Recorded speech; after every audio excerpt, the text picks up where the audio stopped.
And good morning and welcome out, everybody, for the finals day here of the SLO Cal Open at Morro Bay, this WQS 1000. I'm Ryan Simmons, going to be calling the action with my co-commentator, Jeff Baldwin. Baldy, good morning. Good morning, Ryan. Welcome to a chilly day up here in Morro Bay. We've got a different swell on offer today. There's more south, like we've been watching in this free surf, and on the online viewers, you'll start seeing these sets push across the rock and down. There's some bowling, firing lefts with a lot of power and a lot of speed. We see our two competitors out there. You know, actually, they were struggling just to hold position before this heat starts pretty soon. Yeah, you can see right there just a lot of turbulence out there in the ocean. So the girls are waiting in the corner, and we'll be counting them into the semifinal number one in about a minute and a half, under 2 minutes to the start. We have Ella McCaffrey out there in the red, Sawyer Lindblad in the blue. Sawyer won the SLO Cal Open at Pismo Beach, and this is a rematch of that semifinal at Pismo, so that's exciting. In semi two, McKenna Burke and Izzy Gomez. Right. Yeah, so this first heat is definitely a rematch of two of the young superstars of California, U.S. surfing coming up. Yep, 14 and 15 years old. Looking to get on the world map. So hold your positions. Beautiful view of the rock, the parking lot, the walkway that will be filled later today here on finals day. Good morning and welcome out to all the spectators. Ladies, we'll be counting down shortly. It looks like we're under 1 minute or thereabouts. Well, I love the over of this view down the walkway out over the Morro rocks there. It makes it look tropical. Except it's 47 out. Yeah, except the water looks a bit grayer and colder than that. There's a little bite in the air today. 30 seconds, ladies. Well, look at that historic Morro rock, an icon of the 9 Morros. Stand by. We're going to count this thing in here. Ella and Sawyer. And look at that for the viewers looking up towards Montaña de Oro. Beautiful, scenic national parkland. You took a drive out on the road yesterday. I did. It was incredible. All right. Sounds like we got the go-ahead, Jeff. We're going to count this heat in. Semifinal number one in 10 seconds, ladies. Counting in. 7, 6, 5, 4, 3, 2, 1. And that horn signifies the beginning of finals day. Here we are. All the work is done up to now. Semifinal number one. Can't wait to see these ladies get going. And they're in the zone here. So different than the other days where there were those inside rights that they were kind of utilizing a lot. Today it's just been the sweeping left down the beach. I haven't really seen any rights, Jeff. Yeah, nor have I. And because it was so cold, there were no free surfers this morning, so it was hard to get a gauge on, you know, what waves were rideable, who's going to sit where. So it's a big playing field. And it is just absolutely pumping. You can see on your screen these waves pouring through. This is the second wave of this set. There's the overview. Pretty much nonstop all morning. So we'll see who gets in position first, because it's going to be not only a battle of surfing, but a battle of positioning and paddling. So all of the elements are, and it looks like red already pushed in a little bit. So yeah, this is big ocean. This is definitely strong water moving in. More NorCal, Central Cal, strong water, big currents. And just trying to see where the girls are in position. Looks like blue holding position. Red got bumped in a little bit, so Ella's going to try and get back out there. Well, and different than the days before where that peak that they're kind of sitting on was the go-to. Today, it looks like it's more off that rock, at least right now. Those lefts standing up from the beginning of the rock all the way through. Yeah, there are some waves in the traditional over by the corner by the rock, and the lefts are running. Looks like Blue looked at that one, but not going to decide to go. So let's give a call for McKenna Burke and Izzy Gomez. Check in for semifinal number 2. We're just down to the last remaining 8 surfers. Semis for both the men's and the women's. And in the men's, we're going to have Taro Watanabe in semi 1 up against Brett Simpson, and Uriel Spozzaro up against David DeCarmo, the 2 Brazilians. So we will have a Brazilian in the final up against a Californian. How exciting. This is good. Well, here's a little window for Ella to maybe reset her positioning. And the girls are going to want to take advantage of pretty much anything. Looks like Blue finding a little running left, going to roll in off the bottom, Jeff. All right. So Sawyer on her first wave, and, unfortunately just doesn't get to complete that second turn. there's just so much current pushing in there. It's their challenge to hold their position. You can see that 60 yards of whitewash that Ella is paddling in at the moment, just trying to get back out to where the sort of takeoff position is. Let's watch this replay of Sawyer. She had a nice first turn. Reads it, down the line, carve, and went for the late float up and over and just had her body behind the board there, probably due to all of the turbulence like you were talking about. Yeah, there's a lot of ribs moving down the line with each one of those left, so hard to execute your bottom turn in the right place. There we go. Sawyer, your first wave, a 3.50, so straight away Ella with priority in red. And Ella was able to reset, get out the back there, so you can see her for the folks at home. You wonder if today that anyone's going to utilize the come and paddle back out and around, because maybe with so much sweep, it could be challenging to finish a left and then duck dive your have 50 to paddle waves. back Yeah. out. It seems maybe the most difficult day of paddling out with the consistency. So 3-5 on the opener. For blue there, 21 minutes remaining. And for the viewers online, that just makes it look so tranquil. Yeah. That's not really the story. It's a false impression. So Ella trying to get back closer to the rock and find one of these lefts. There's 100-yard long lefts or even longer, and something stacking, pushing through. She doesn't want to get caught inside again, so you see her going over that wave. That's a solid wave right there. And let's see if she has more opportunity behind it. Well, no stranger to kind of big sweeping lefts, surf seaside all the time. Yep. Big hooking lefts, has those backside turns on lock, as Sawyer does too, no doubt. Spending time on lowers left too, and well, not often you surf waves with 4-foot Hawaiian swell just pushing and all the power in the contest. So, and that's what I was wondering, if they had changed their equipment and maybe gone to a little bit longer board just to handle all the power and the speed and the lump. definitely looks like you could. Yeah, just that inch or two could make all the difference in the world. So Ella out the back waiting for priority, trying to get a first score here. Try and answer the 3-5 of Sawyer's opener, as Sawyer looking to maybe utilize the channel and get back out. Did she paddle up over look, towards she's the here. rocks? Oh, okay. You can see her on the she's- screen, so that's a smart move. Yeah, not even going to attempt to try and paddle out through the zone. You can see her racing over to the channel by the rock, and it kind of pushes you back out. Well, we watched in the lead up to the heat when they both paddled out, they got off the rock and then just got cleaned up and swept in and had to, cycle around again.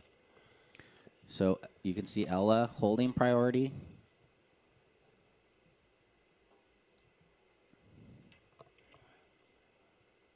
And Sawyer there trying to get back out.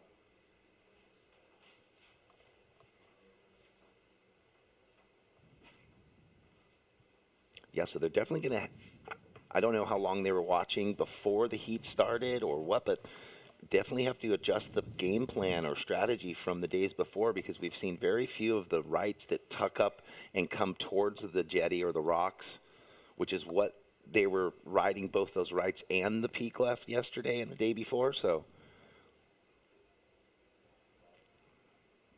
far it's primarily these big sweeping lefts racing down the beach. Yeah, and it looks like Ella got caught inside by a couple of these set waves. So, like you said, the positioning is very important. Well, we saw yesterday in the last heat of the day when the wind had turned to 30 knots onshore, David DeCarmo sitting kind of 50 yards further out than his competitor Braden. Yeah. And he would just take off on these like 2-foot little whitewash chunks, chop peaks and then roll into the set waves. Well, it looks like Red has to do the paddle around. Oh, man. So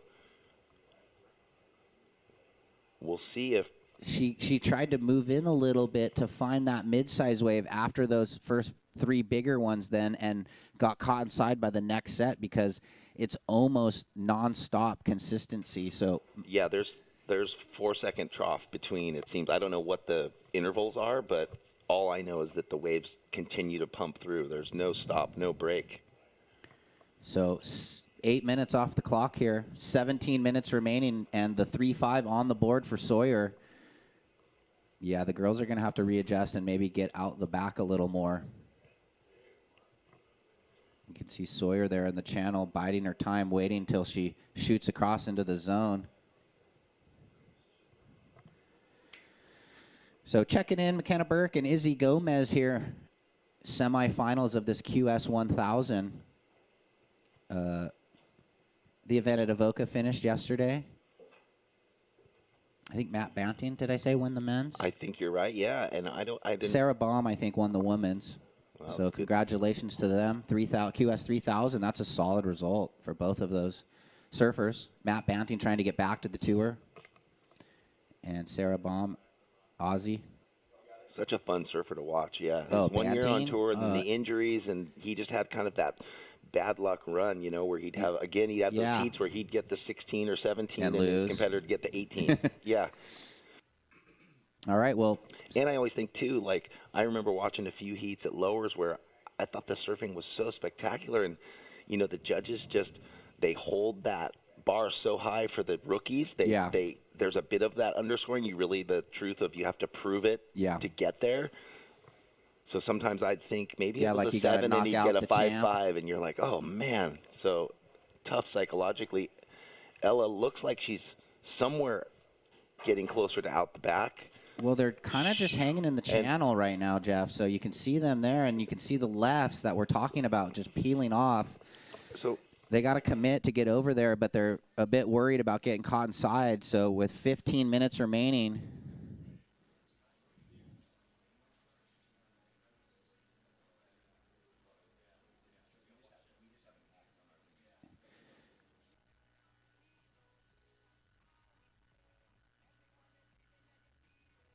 Okay, red, you will resume priority. The priority has been suspended for both surfers. And it looks like maybe some waves approaching. You can see they're paddling to the channel.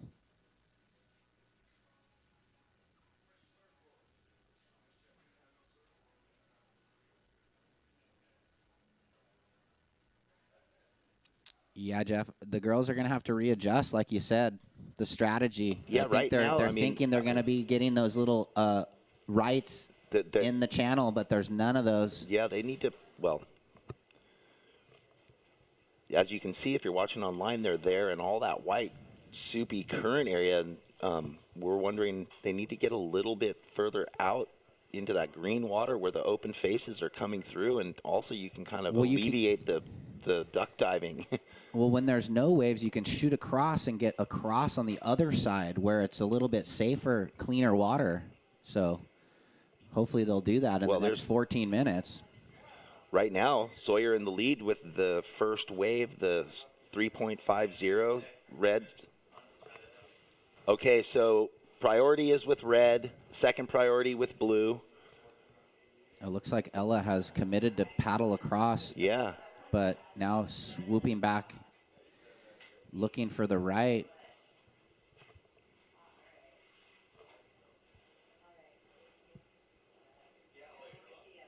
So last night we had the contest party at the Siren. You said the bands were going off. Oh, well, I went there, and I went for about an hour and a half. Saw Andy McKay. That was nice. And some of the judges, everyone else, and watched this band, the Bogies. They were so good. It was like a combination of sort of the Dick Dale surf was the old theme, school, but then there was the sort of rock and roll punk edge to it, and the kids went off in that band. They must do well if they're from this area, you know, like all the college bars. They were so fun to watch. Talented musicians come from this area.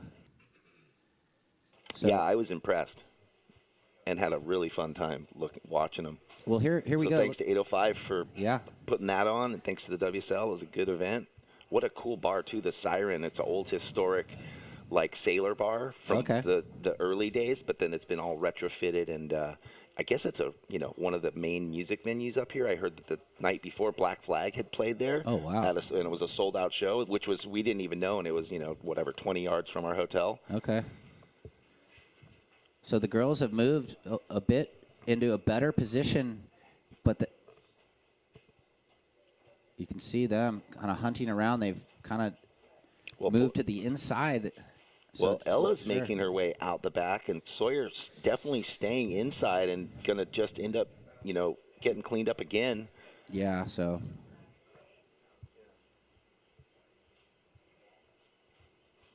It'll be interesting how this plays out. I mean, the game is wide open. Anyone gets a 5 right now, and pretty much if you catch 2 waves, you could be looking to get through this heat right now with 11 minutes and 30 seconds with only 1 wave being ridden right now. So drop bit in. of confusion. Look at that, one big turn. Oh, my gosh. There's just roping lefts. They're just holding themselves a bit too far inside. They need to get outside on the break a bit more.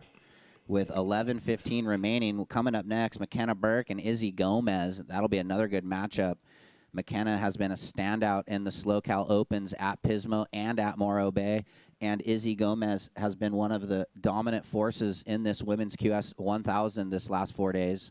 Well, you got to imagine the next 2 competitors are definitely watching this, seeing how they could potentially adjust the strategy. Yeah, well, the first heat always kind of shows the rest of the competitors the deal out there, so we'll see who can take advantage of this little lull right here and reset in position. Priority, it looks like it's suspended. Did they both get pushed in? Yeah, they both got pushed in enough, so the right, priority judge deemed that they were pushed in. Here we go. Ella on her first wave and doesn't get around that section, chose a wave that was just going to run off, so when Sawyer gets back out there, it seems like she'll have first priority again, although it was suspended, but Red rode a wave. Sawyer over in the channel. And with a little break, they can try and hustle out. So Red, rolls in on that on the replay. And just a bit behind it, there was some opportunity. But like we were talking off mic earlier, you really have to angle the direction you're going with your nose and paddle really hard because it's swooping down the beach so fast. So you have to get going early with your paddle movement. You can't just be stopped and catch the wave. It's almost, you have to do that triangulating paddle where you paddle out on the 45 and take off on the 45. You can't turn and paddle straight in. It's just moving down the beach, and you just set yourself for the swell. Yep. Swooping. But there's Sawyer trying to get back into the lineup. Red gets a 0.57, and Sawyer trying to back up the 3.5. Well, and we just sit here because we want to see him surf because it's been so exciting all the other heats. I mean, really high-scoring waves, dynamic surfing by both these young women, and so we're just waiting for it to get going. Yeah, we are under 10 minutes, Ryan, 9 minutes. Ladies, there's 9 minutes left. Sawyer, you have a 3.5, and Ella, your last wave, a throwaway, but a 0.57. But maybe, I mean... So priority is blue, then red.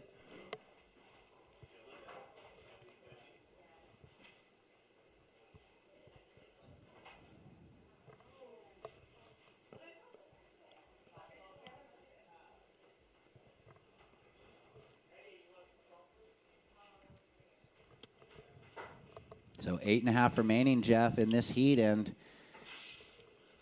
yeah, well, if you've just joined us, Jeff Baldwin and Ryan Simmons calling this action here on finals day at the Slow Cal Open in Morro Bay. The waves are pumping, as you can see online, and both of our competitors have just been getting washed the whole entire heat so far. Yeah. And we're a little bemused of where they're choosing to sit. Right, Ryan? Well, and we're trying to encourage them subtly to get outside, but they just haven't committed to get out the back. They've been holding themselves inside just a bit too much, and therefore getting cleaned up by all of these waves. There's clean water out and over. Yeah, they're just another 50 or 60 yards. So with 7:45 remaining, looks like blue. I mean, at some point, I guess anything with a corner you got to go on. At this point, both surfers, I mean, Sawyer sort of seeming to be in a commanding lead, just just the way that the heat is playing out so far, even though it was a 3.5. So red, you know, a 2.94 is the requirement for red. Let's see where red ended up. I know she's over here by the rocks in the channel trying to reset. Well, good thing you got your binoculars. Yeah, it's tough today with a lot of water moving. Yeah, so, there's just peaks and valleys that they get tucked behind, and we can't see where they are sometimes. Look at this. Well, the sun's come out. That morning sickness seems to be going away just because that's what always happens. We have a tide that's a medium low at 9 and then pushing back up, so there's not a lot of tide swing. It's mostly just the current and the refraction off the rock from that south to north. So, red, you need a 2.94. Red, you're in second. You need a 2.94. 6.5 minutes remaining. So you could see her there for the folks at home, swizzling her head, trying to hear the situation. She only needs a 2.94. And blue just sitting on that one score of a 3.5. And 6 minutes, 15 seconds remaining. Well, we always want it to come down to dynamic surfing, but it's sort of a war of attrition right now, just a survival heat, you know? Truly. I don't remember a heat that I've seen like this. Yeah, I mean, you think about heats at sunset where guys come in and they're like, I was just lost at sea, getting washed, getting bombed, duck diving, bailing, couldn't find my lineup points, and they're both just a little lost at sea, because it is so much different than the last 3 days. It's a totally different lineup, so. Same beach, same everything, completely different swell and lineup. Direction, yeah. Direction, where they need to sit. They need to find that X and put that anchor down. Well, it looks like blue might have, nope. Looked at a little wave up the beach, decided not to go. Well, I see Izzy Gomez making her way into the water for the second heat, the second semifinal here on finals day at the SLO Morro Bay Open. You wonder what she's thinking if she's got a different strategy. Right? Yeah. Hopefully they're learning some things from. And there goes McKenna Burke running down the beach walkway. She got a good left in the warm-up. She was one of the only surfers to get out there and ride a wave. And we saw that. You gave it a healthy score. Airdrop into 2 big turns. I mean, they're out there. Okay, we're under 5 minutes. Ladies, under 5 minutes. And red, you need a 2.94. And blue, you have to ride a second wave. She has the 3.5. So, see if Ella can find a wave. Looks like. Is that Ella over there or Sawyer? Oh, thank you. Well, looks like breakfast is served, but blue found a little wave on the inside. Well, snaps down and gets it in the lip again. Well, that's really going to put the pressure on Ella McCaffrey now. I mean, because Sawyer doing a good job to milk that right into this inside reform left, and you've got to say after this she's going to have a long paddle out, and who knows if she'd even will make it back outside after this wave. So Ella basically alone will be needing whatever that score tallies into,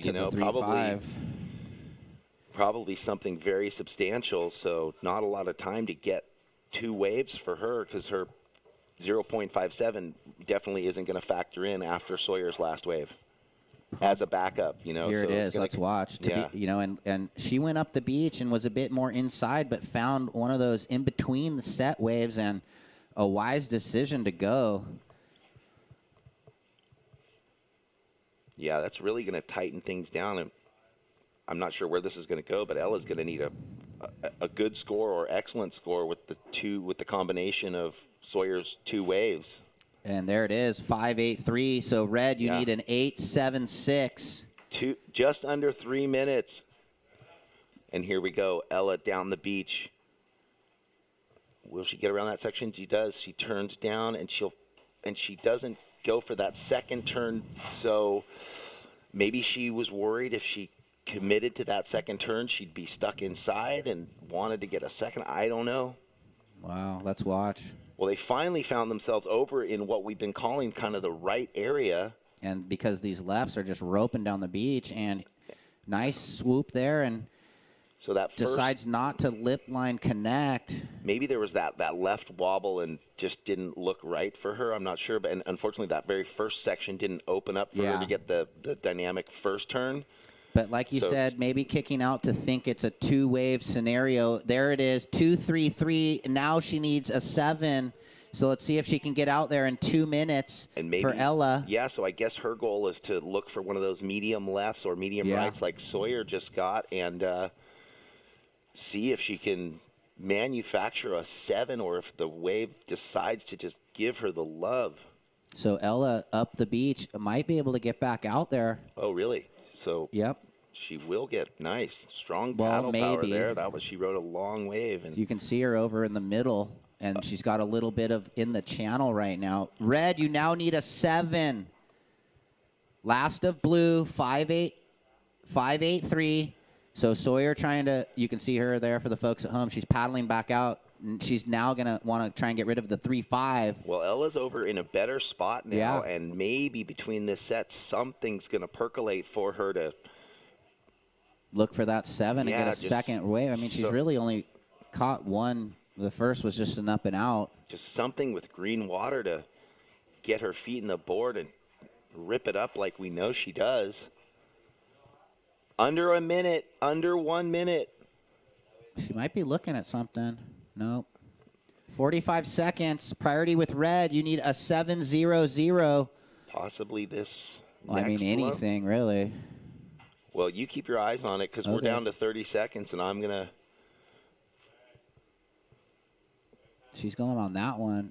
Floats it and comes unglued. Well, we're down to 20 seconds. That was a desperate move. Not really any. There wasn't a 7 in that. We're going to get down to 10 seconds here shortly, and I will count it out. Looks like Sawyer Lindblad into the final again. So it's 10, 9, 8, 7, 6, 5, 4, 3, 2, 1. All right. Well, right before the countdown, Ella got this tiny little inside right, which isn't going to factor in as a 7. So there. No offense to fast, but slow is good for the soul. While the rest of the world is busy racing to the end, slow gives your life the attention it deserves. Inhale. Exhale. Let us show you the world you've been too busy to see. Soon enough, you'll discover that slow cow is just your speed.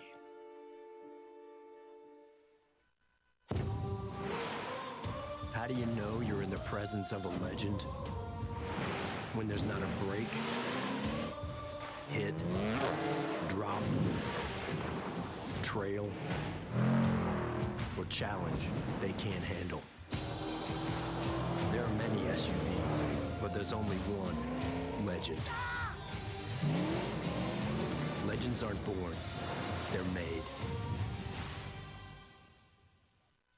And Founders finds herself coming up later in the final. Hey, welcome back to everyone watching online. Jeff Baldwin and Ryan Simmons here at the Slow Cal Open in Morro Bay, Women's QS 1000, Women's Semifinal number 2, with McKenna Burke in the red and Izzy Gomez in the blue. That was a challenging first heat. We saw both our 14 and 15-year-old surfers just a bit lost at sea, couldn't find where to sit in the lineup, and ended up, unfortunately just getting washed around. So the importance of checking the lineup, knowing what you're going to do, having your game plan, and being able to adjust, right? You got to have 3 game plans in one. Definitely. You have to be able to figure it out. If within a certain time you don't find those inside waves you need strategy too. So yeah, lessons learned. You got to be adaptable in all these events and all these heats. Look at this, down the beach. Ooh. Oh, couldn't quite get into it, unfortunately, McKenna Burke there, but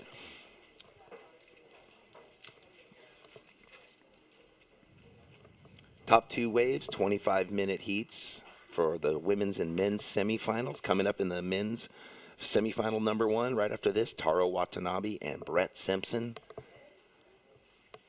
two regular foots who have just been annihilating their heats all the way through.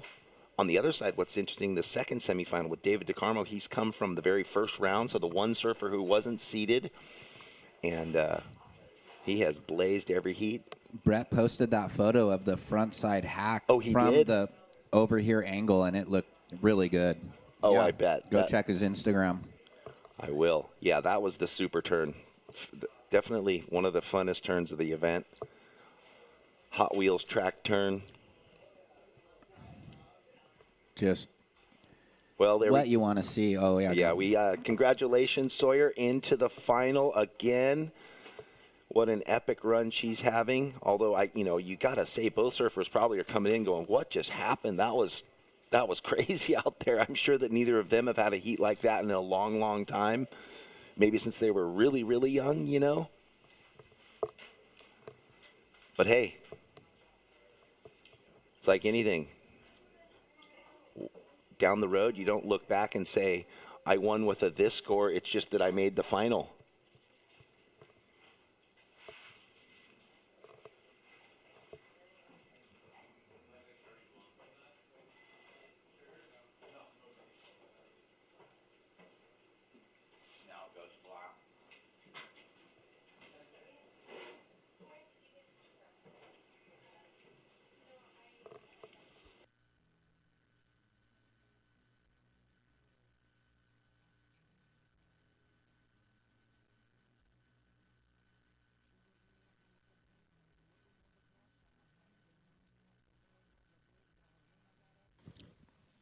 So 4 minutes off the clock here.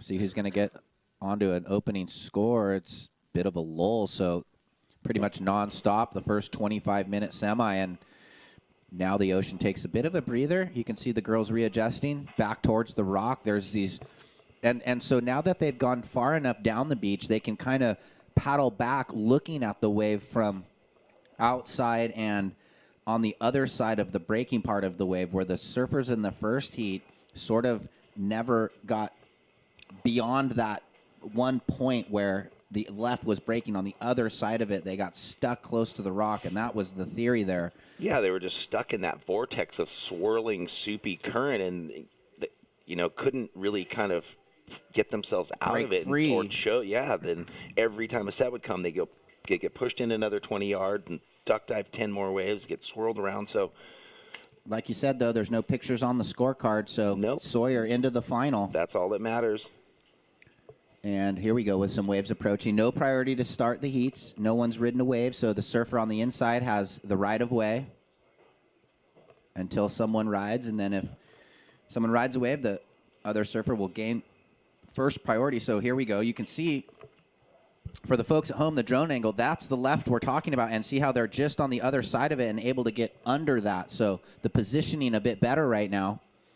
Yeah, they're a good 70 yards further down the beach than the last heat. And further out, more parallel with that outside rock, too, in the green water. But we know that first heat kind of is always the heat that shows, what on a day when it changes, what's happening out there. No, hey, that's tough. Two young competitors probably haven't surfed out here too much, and, with this much energy, it's like surfing Big Hosagor or something. Some European beachy where there's a lot of water moving. Yeah, because it comes out of deep water around this corner for sure.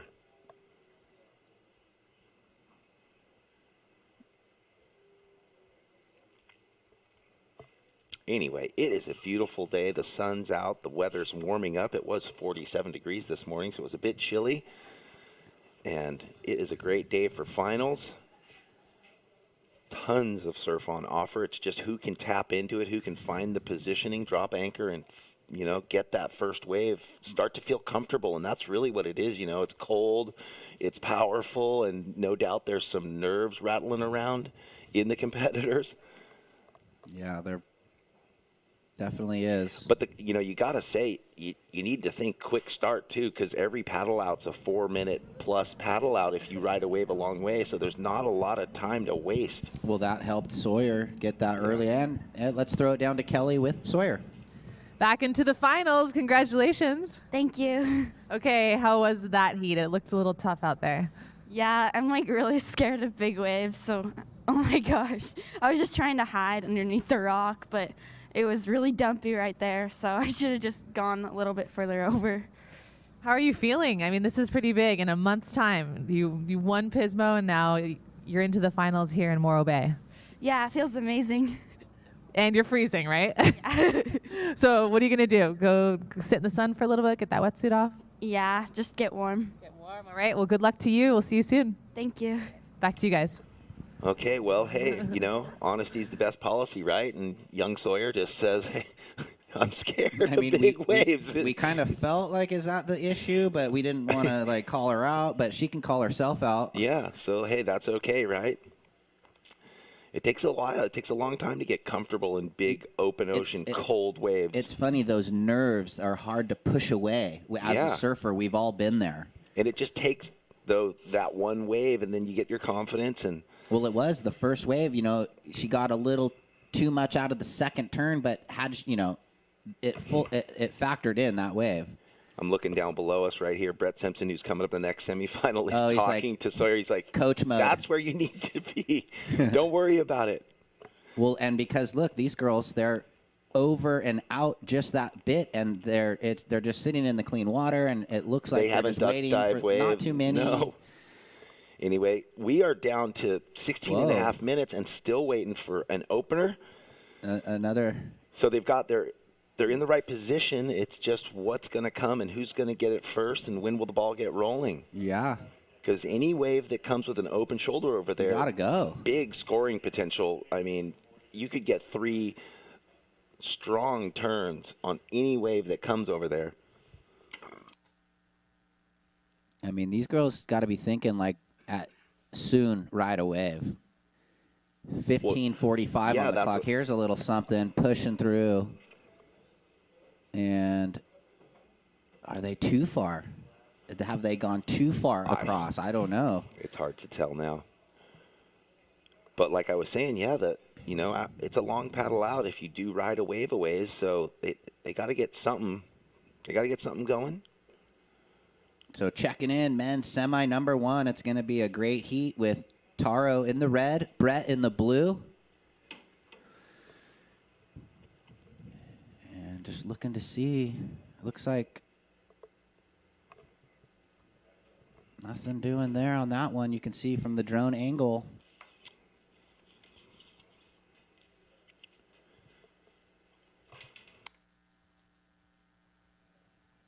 Fifteen minutes remaining.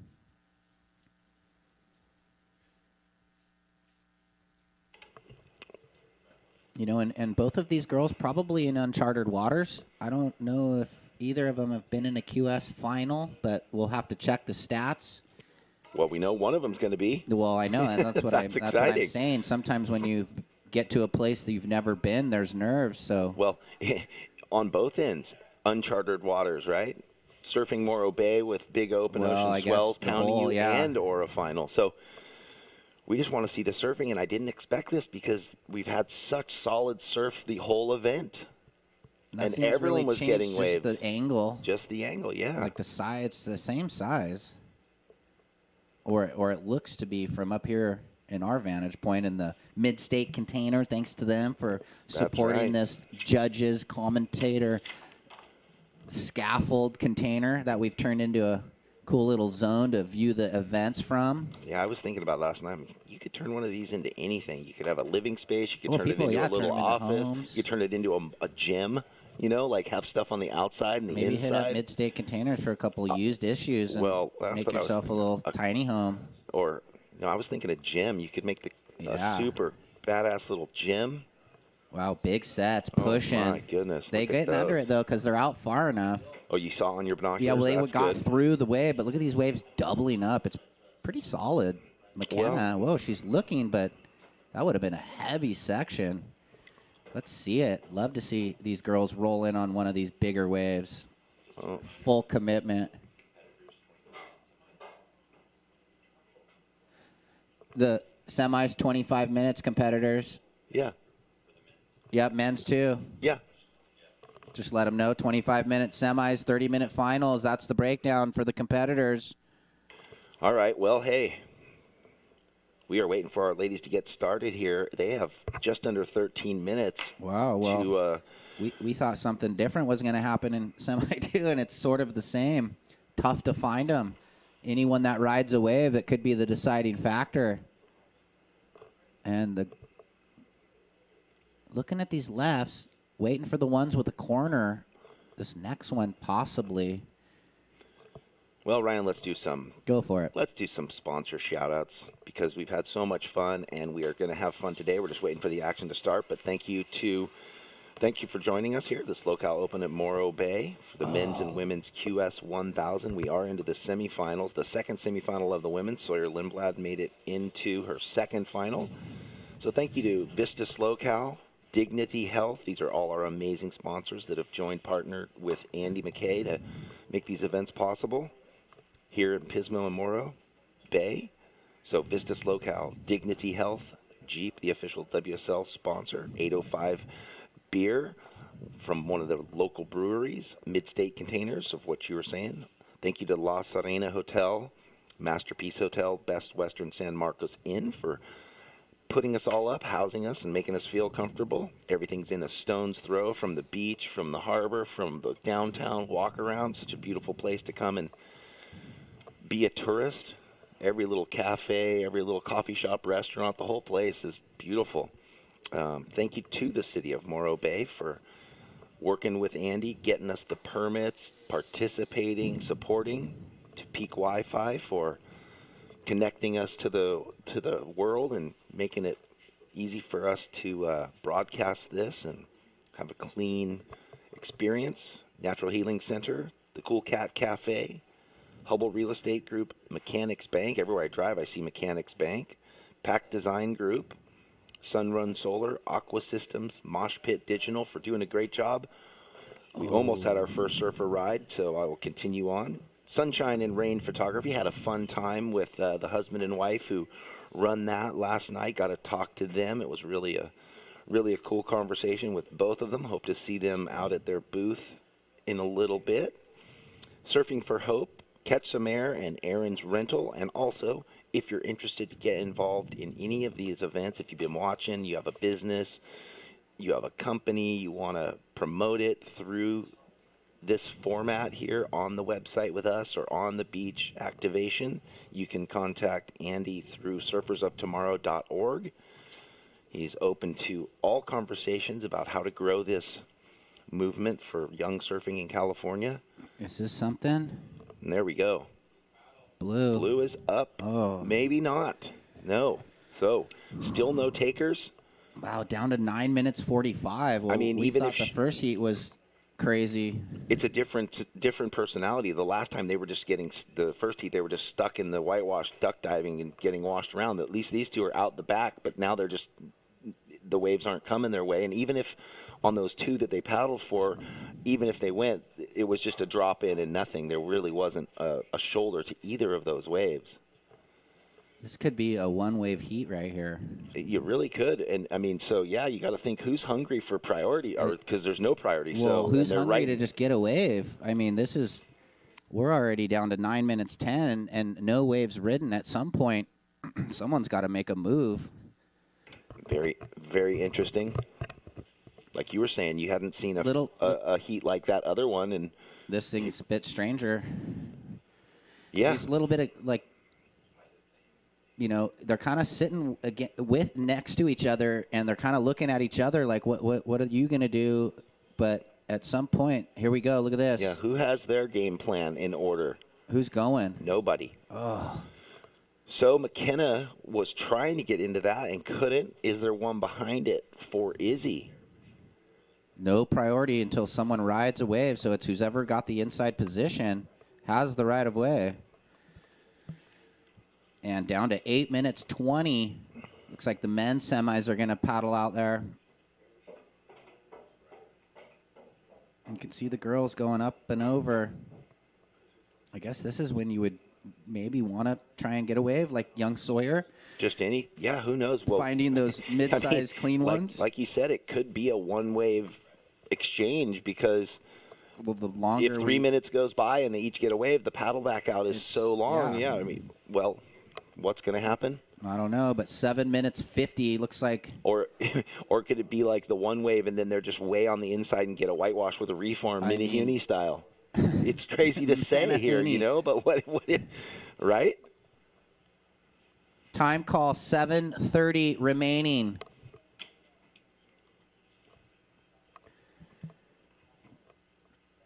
And here on finals day at the Slow Cal Open of Morro Bay.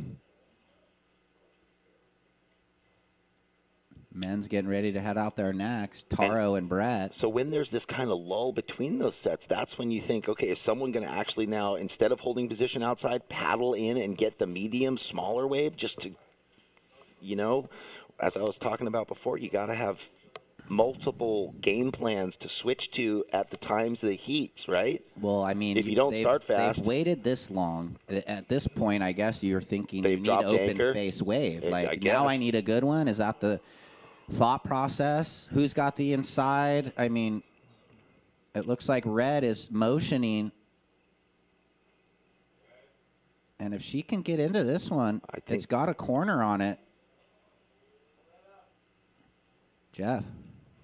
She got around, got through. She had that corner whitewash that she just had to, like, rodeo ride to the green face and then had so much speed. And then hit that sandbar and doubled up. So that's going to be a 1 for McKenna Burke. Or thereabouts. Scores dropping in. 1.17. So now priority to Izzy. Does that open the door for Izzy Gomez? Well, yeah. Izzy, you have first priority, and you need a 1.18. Here it is. So, yeah, see how she was. If she was able to get down there, it would have been good. But it just held her up and never let her into the wave, and that's why she couldn't get to the end bit. But so, see, she was always just that little bit behind because she didn't get to her feet quick enough, just because the wave didn't let her. Nothing that she could have done differently. It looked like she did everything correct. There we go. More waves approaching. Let's see if Blue can find one. Well, and is Red back outside already? Maybe. Getting closer. So here comes something we see on the drone angle if you're watching online. Izzy Gomez is paddling, and that doesn't really show what the wave is going to do. But well, Red is getting back out there, so that 117 could definitely factor in for McKenna now that she's almost back out the back. 5 minutes, 10 seconds. Well, Blue is looking at this, and it's going to be stacking left. She's coming around the corner, hits it, smashes it, and rides out. There, says she's what? Like, okay, so Izzy Gomez with one turn. I mean, 5 minutes. 5 minute with this scenario. That yeah, was mental. One big turn, and is that Red behind her? Oh, the late drop from, and then she has to tuck under that one too. So that's what we want to see, and we knew that once they got on the right wave, we were going to see the action. It just took a little bit of time. Here it is on the replay. Deep bottom turn, full commitment, air drops down, and that was never easy.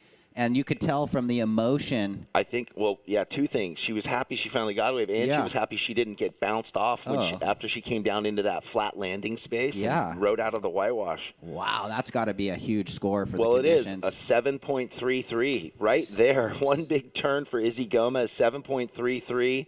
Now McKenna Burke needs a 6.17. And just like that, it could be a one-wave heat. What did I say? 4 minutes remaining. 7.33, Izzy Gomez. One turn and a big score. Red almost now to the needs excellent. 6.17. Sorry, Jeff. Red, you need a 6.17. And you have 3 minutes and 40 seconds to do it. Ooh. Okay, inside left. Oh, and again. Is she going to get stuck behind it again? Or pull in. Oh, almost could have pulled in on that. Is that what happened? Yeah. Let's see. Maybe if we get the replay. There was a little bit of a hollow section at the start. She might have been able to just hug the wall. Not that they're thinking tubes, though. You know, you're not really thinking about getting barreled when you're in a heat, although Killian was on that ride on day one. And Tex, so the two surfers. Tex. Yeah, that was – anyway, so 2 barrels this whole event, even though there's been so much surf. Right here. Hug it right there. It was touch and go, but see, it was a pretty hollow section.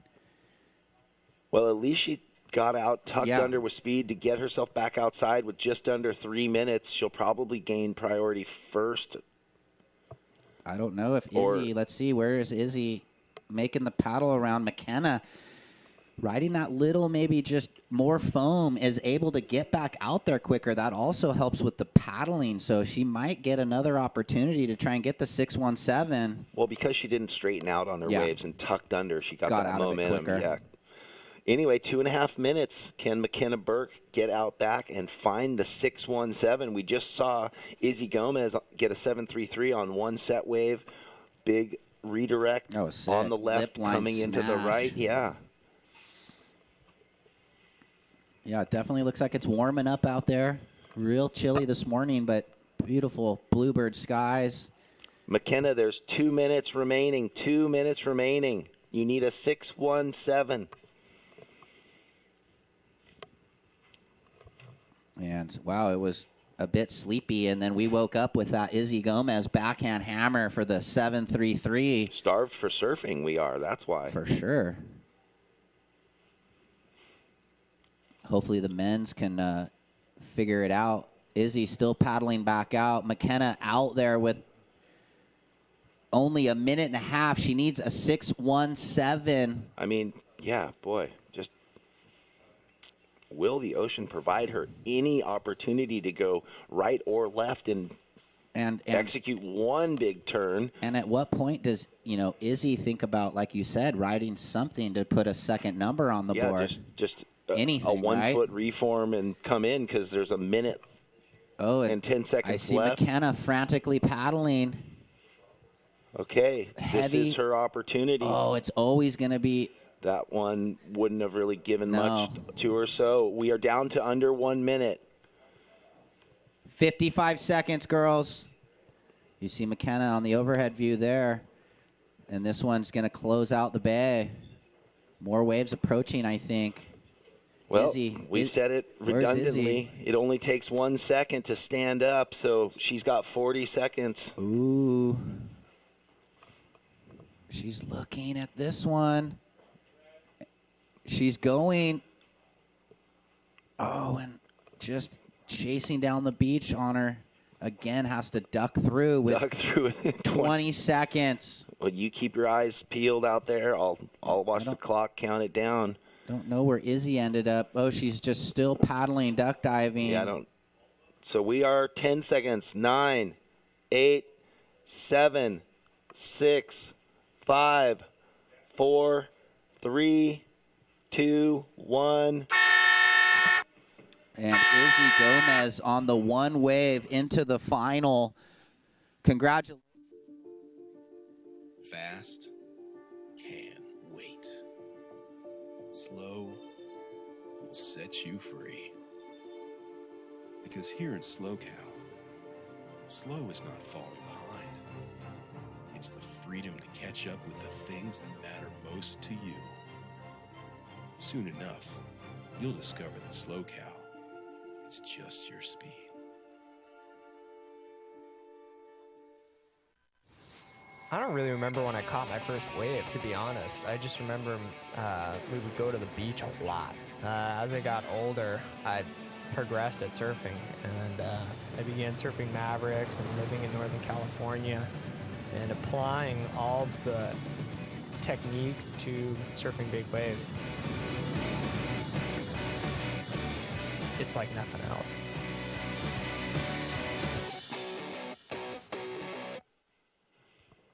Hey, welcome back, everybody watching online to the SLOCal Open here in Morro Bay. Jeff Baldwin with Ryan Simpsons. We just completed the second women's semifinal. Izzy Gomez moving on to the final to go up against Sawyer Lindblad. And right now in the water, Taro Watanabe in the red and Brett Simpson in the blue. Taro, you have first priority right now. Brett paddled for that wave, although he didn't go. But anyway, Brett was in and out. Taro with first priority.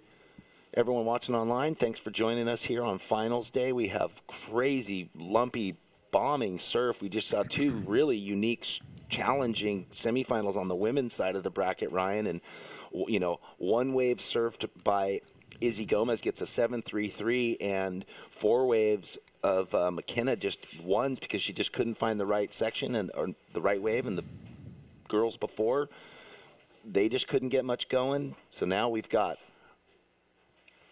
Brett and Taro. You see the lump in that replay there for the viewers at home. Yeah. Thought he was going to roll down into that bomb, and it just stopped his progression, so he decided, I'm out of here. You just got to throw yourself over and get busy. I mean, the one big turn, two big turns are going to go excellent, no doubt, because there's so much power and size, and there's no way to not be going fast and commit to the turns, and that's what the judges love. So anything executed is going to garner big scores. So checking in, men's semi-2, Uriel and David, as we're just waiting for these guys to get going. Brett and Taro. So I wonder if Brett's riding that orange bottom board or if he went to a step different. Up. I'm not quite sure. He had that little beautiful round pin, it looked like. I don't know if he's on it or not. We saw the board caddy holding that. Mm-hmm. And he had them both this morning, so I didn't see what he paddled out on, but it'd be interesting to see which which board he's on. And interesting. So Taro had just spent a bit of time in Hawaii to get comfortable in some of that, heavy ocean surf, the Hawaiian waters, and hopefully that's going to translate into what's going on here, that, comfort and power. Wow, so 3 off the clock. And it'll be interesting to hear the interview with Izzy. Yeah, she's probably just going to be like, I'm so happy I got the one wave and double claimed it. I mean, no doubt they want to surf. They just the waves weren't showing up for them. They couldn't find the right wave. Otherwise, they would have taken off. That's all I can assume. Yeah, and until you get out there, you don't really know what's happening, right? Well, and this now we're going to see on the men's side how it shakes out for them. And it looks like it's something similar with 3.5 off the clock and no waves ridden. So, well, and you saw Brett take off on that big bomb set, and then just the side lump stopped him on the lip. Yeah, we've got that refraction off the Morro rock here, so that causes a bit of bump out there that maybe normally wouldn't been there. So we're just saying it's challenging conditions for sure.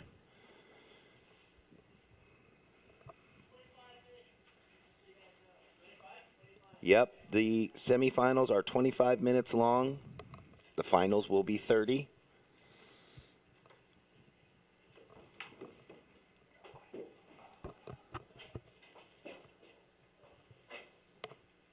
Well, finally, a little reprieve from the onslaught of sets that never stopped for the first 2 heats.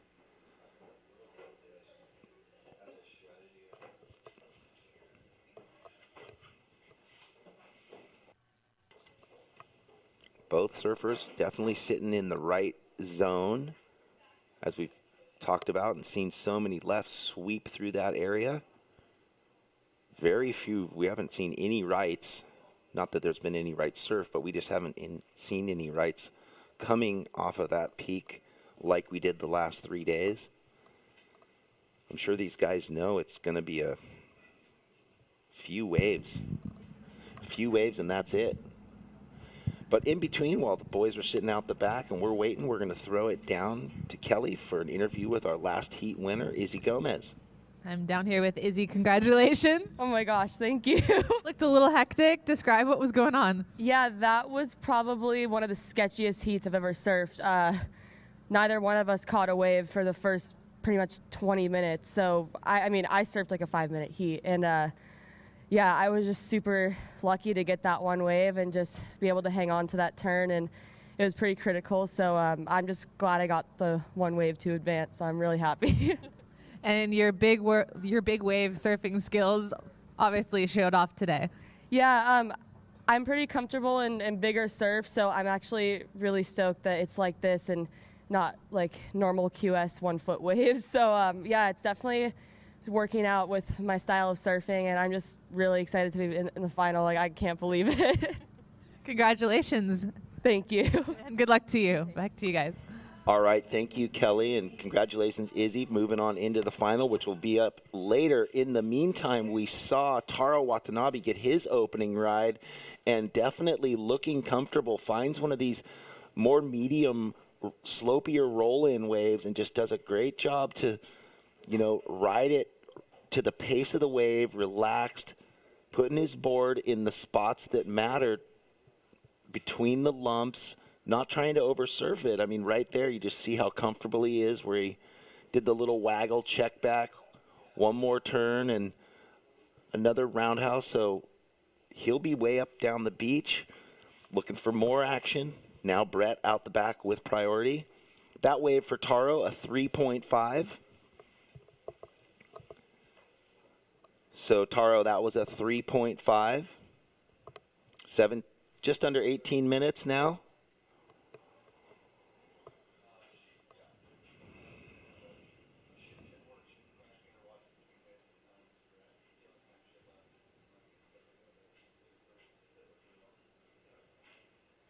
We got some open ocean swell pounding us around the rock here at Morro Bay.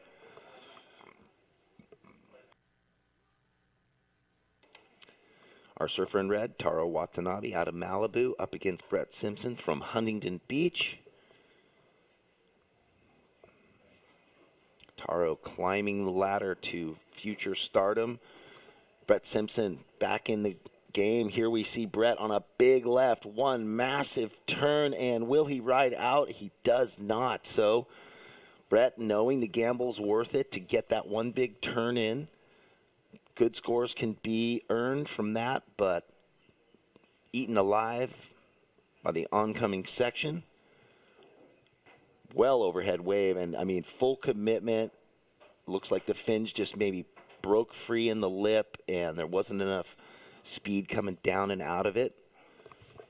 We'd have to say Taro's probably getting washed paddling back out.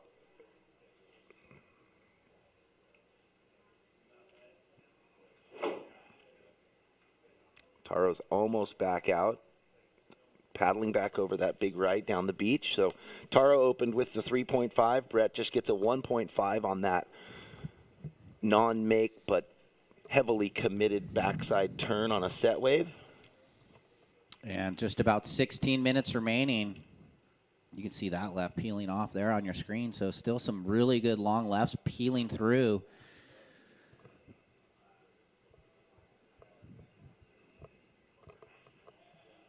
So Taro is out the back, priority to red. He's on the far bar right here. He's looking, not going. So it looked like there was like a current coming up the face. He couldn't get in, or did you have your binos on him? I know I wasn't. But okay.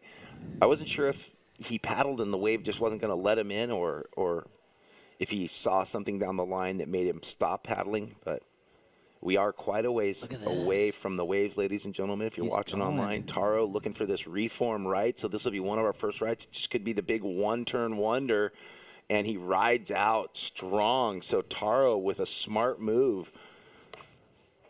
So he's got the 3.5, and we'll see where the judges decide to go in the scale with this, big committed first one turn up into the lip and ride out with speed. The judges, I was going to say, the judges haven't had a lot of opportunity to sort of set their scale so far. This is the third heat, and there's been, what basically, did he do on this first wave? That was a medium. Brian took a little break. It was a medium. Let's go to this replay real quick. Watch. So, an overhead wave comes into a critical section. So we'll see where the judges decide to go, because now they're like, it's a new ball game. Yeah. It's hard to really set it or know. So. Well, that's where they're going. Scores dropping in right now. A little better than his opener. 5.0. 5.0.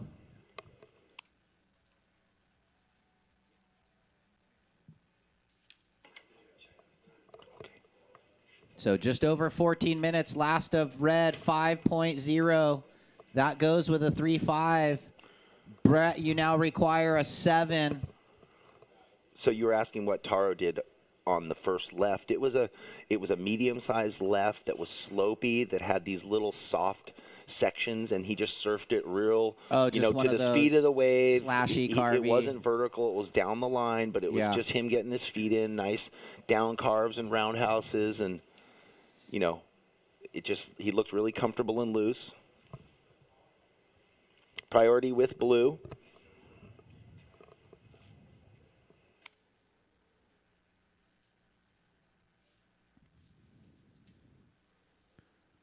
And just about 13.5 remaining. Brett, you require a 7 now. Taro, you have a 5 on your last wave and a 3-5 on that opener. And we know that checking in semifinal number 2, Uriel and David, the 2 Brazilians left in the draw. They've been standouts all week long.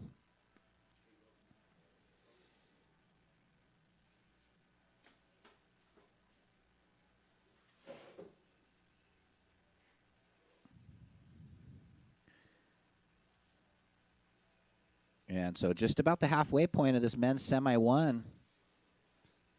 Also difficulties finding waves with only 4 waves ridden.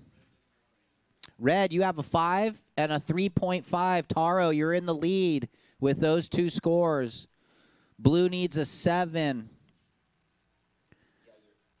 Taro, your opening left was a 3.5. The right was the 5.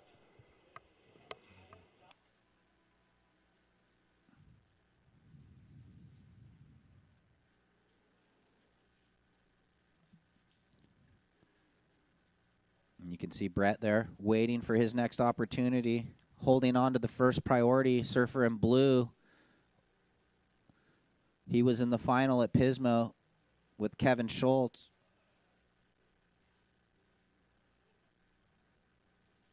So he wants to go one better. He's got to get through Taro, though, for Brett.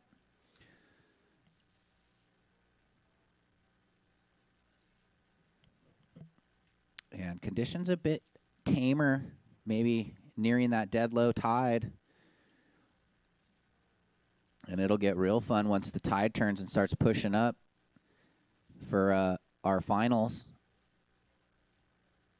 Looks like we have some waves approaching here.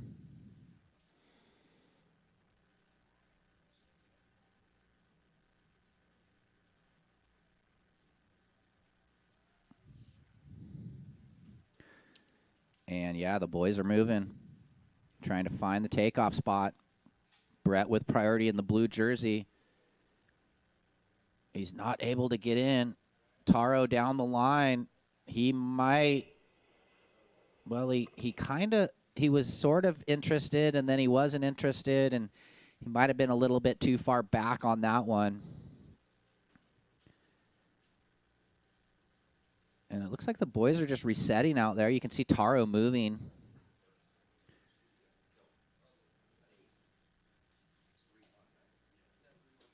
Look at this, rolling. Brett was over a bit.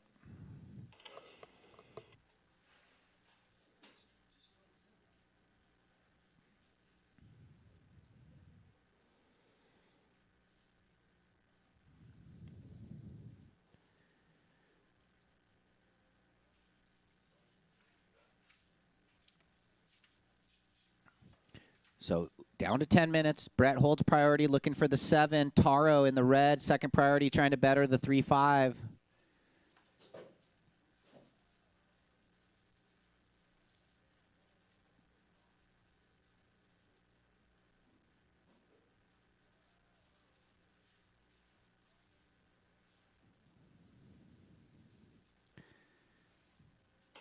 Well, I mean, this is the tail, right? I mean, Brett with 2 throwaways, Taro with 2 mid-range, or a 3 and a 5, and that just shows the difficulty out there, right? Yeah, well, we were wondering in the last semifinals what was going on. Well, now we know too that it is a challenge to find the right wave. Brett was on his way with his big 1 hit left, but couldn't hold on. And who knows what happened on the opening wave that just didn't let him ride in. So he's sitting there in the correct spot with 9 minutes.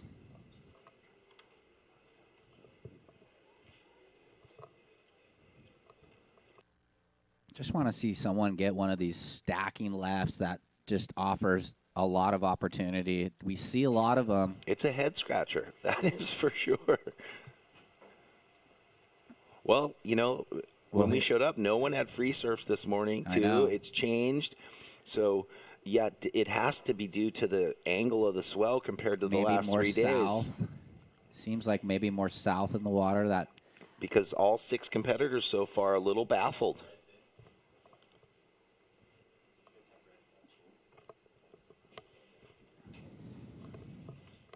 Down to 8 minutes 10.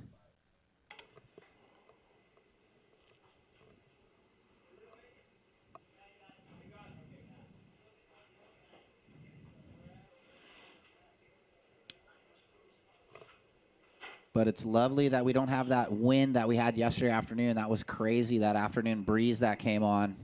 Super strong gale force on shores. Well, yeah, because if we had that wind with this swell, I mean, who knows what would happen? Because at least with that wind, guys were still getting 6s and 8s and, you know, riding a bunch of waves. There was a lot of 5s and 4s and whatever guys were surfing, but it is challenging out there. Check in, David DeCarmo. Check in, David DeCarmo. So hopefully he checks in. 7.5 remaining. Oh, how could he not check in? I don't know. We probably thought the same about Magno on the opening day, right? But Whoa, how was that left from the corner? Okay. Roping. Yeah, every wave unridden's perfect for us up here. Look at that, though. That thing really was really good. But how could you be there? I don't know, Brett. He's getting closer over there. Brett might be looking at something. He's going over that first one. 7 minutes. Big wave. I don't think, is he going to go? So he is. Look at this. Brett Simpson just going to blast it into that section, and if he comes out of this. He's there. He's where? Oh, he was there for a second, trying to hold on. He knows. Whitewater engulfed him, though. Yeah. He was at the bottom in the flats on his feet, but the whitewater rode over him. But maybe we'll get it on the replay. Let's watch, Jeff. You'll be able to see here. Yeah, because you had your binocular vision. So here we go. You can see the size of these waves. Big lumps and bumps. Watch. Right? Here he pops out. I never saw it anyhow. On that angle, you didn't see him. I never saw him, but consumed, so that's 2 goes for Brett on that same type of wave. Okay, that was like the other one? Yeah.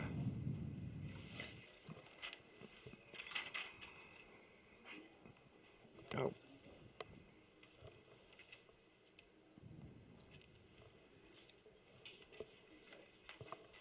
So 5.5 minutes remaining. Brett looking for the 6.87 now as that came in at a 1.63. It's wide open because any one of those set lefts and a massive turn. Yeah. We know where it's going to go. So Taro, he wants to better the 3.5 with just 5 minutes now remaining. He has priority, so he's in a good position. I'm sure there'll be some separation for a little. If he goes a wave now, it's going to...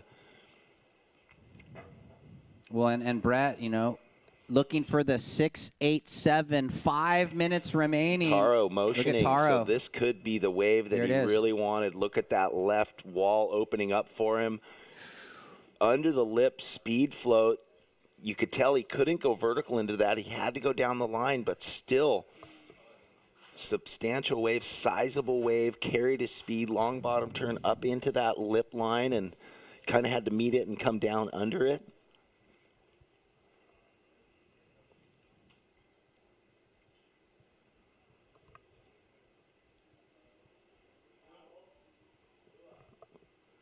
And Brett now on the right, racing towards this oncoming section, and he cuts out. I was looking for the big fin slash into the oncoming left, but I think he thought maybe just use that wave to get himself up the point a little more towards the rocks. We'll drop that score of Taro's next. So there was the right on the replay for Brett. So it does look like he's riding that all whiteboard. Taro, your last wave, a 4.17. So that betters the 3.5. It increases what Brett now requires, a 7.54. So Brett, if you can hear this, you need a 7.54 now. You have priority out the back. Big sets approaching. So let's see if Brett can find the 7.54. So it looks like he is riding it. He's not riding the orange bottom board. Maybe Okay. that is the little the round pin or thumbtail.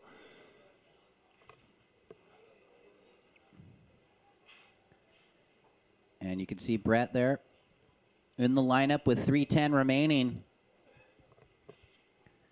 Where's Taro? There he is, paddling back out.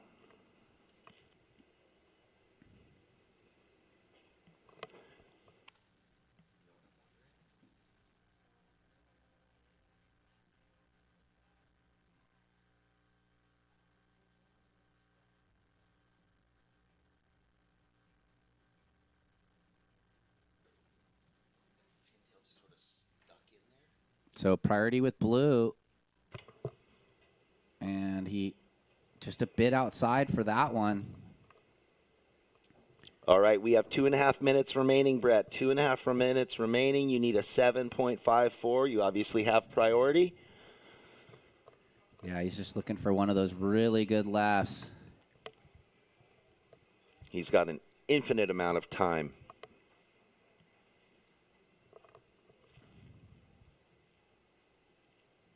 Time shrinks and expands in heats, right? Sometimes 2 minutes is the shortest thing ever. Sometimes it's long enough.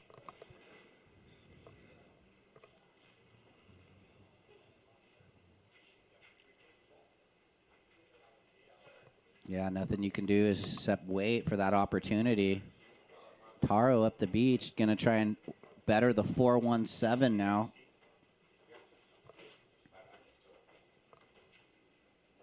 And we're just down to about 1:30.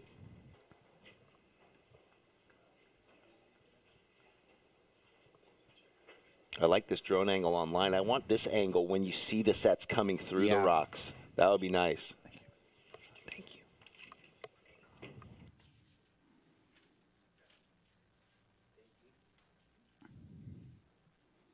Okay, 1 minute and 15 seconds. Taro's down the beach, out on his own journey. He's out in the lead with a 5 and a 4.17. Brett, with 1 minute left, strokes his hair back, takes a breath, and wonders, will a wave come around the corner to get the 7.54 that he needs to jump into the final of this SLO Morro Bay Open? No doubt the breathing exercises come in to calm you down and be at peace with the ocean. Will it provide? At this point, obviously there's no time for two waves, so it's all down to one good dynamic wave. There might be 30 seconds.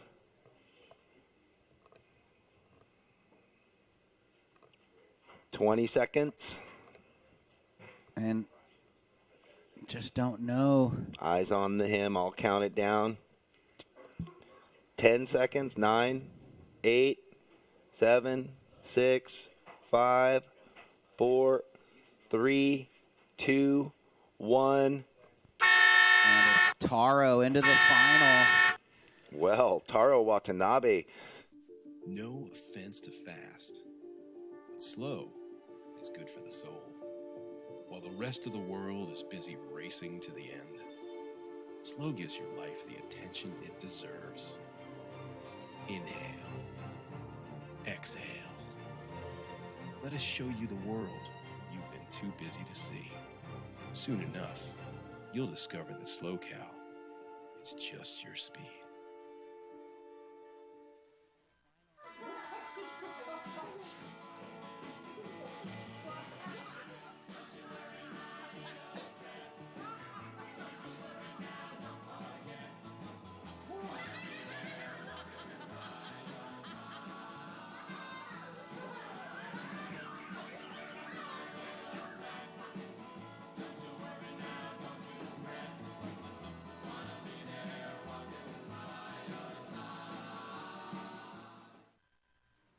And we're back. SLO Open at Morro Bay. We've got men's semi 2 just began there while we were at break. Taro Watanabe taking down head coach of the USA Junior Surf Program, Brett Simpson, former tour surfer. Good to have Brett up in the event again.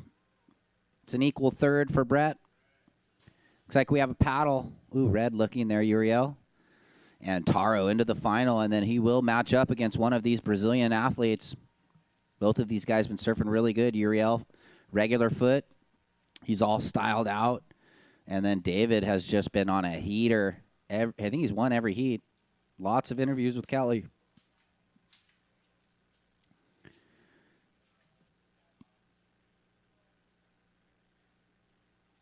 So it's an early morning today with the semis and the final. Some wins slated for this afternoon. So we're going to be awards presentation around 11-ish a.m. Thanks for coming out, everybody. This men's and women's QS 1000. The second in the Slow Cow series. It looks like we have blue rolling in. DeCarmo. Oh, and that was uncanny for him. Back foot slip off the tail pad, the Rasta pad.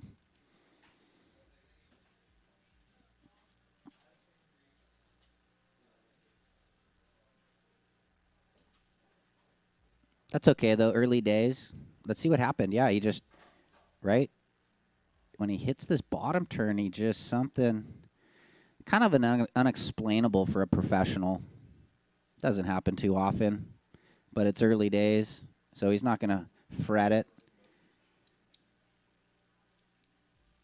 So priority does shift to red, though, Uriel. So Sposaro.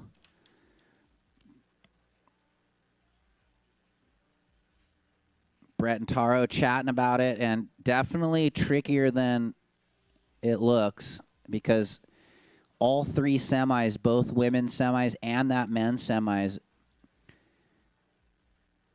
played out a lot differently than you would have thought, but until you get out there, you don't know.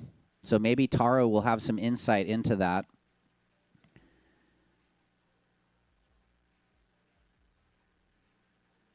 And 3 minutes, 30 seconds off the clock here in this men's semi 2. Check in.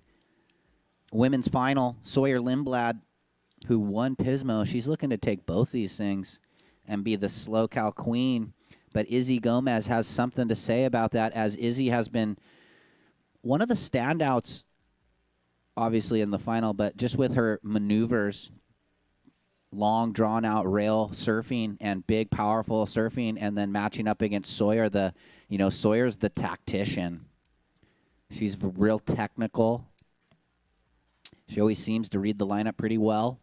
She admitted a bit nervous in that first semi, but she did find 2 open face waves, so you can still get the job done, and we love the honesty. And she's only 14, so she'll get more comfortable in solid overhead surf as you get more experience. That is just, it goes without saying.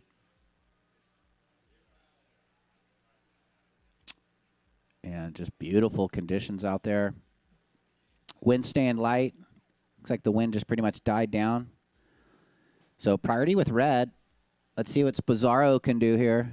Looks like he's having a look. He's going to go on the left because the left's bend against you. He's got a hollow section, and he's just behind it. And let's see where David is. He's out there looking at this. Oh, look at this one. Big old wall. And he's out of there because it was maybe just too much slope. 30-minute final, ladies. Here's Uriel, and you can see the section.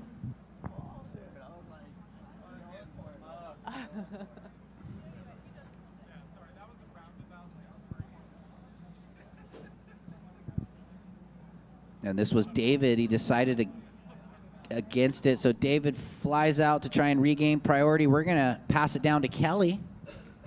Yes, I'm here with Taro. Congratulations on that win. Thanks so much. What's it like to beat Brett Simpson?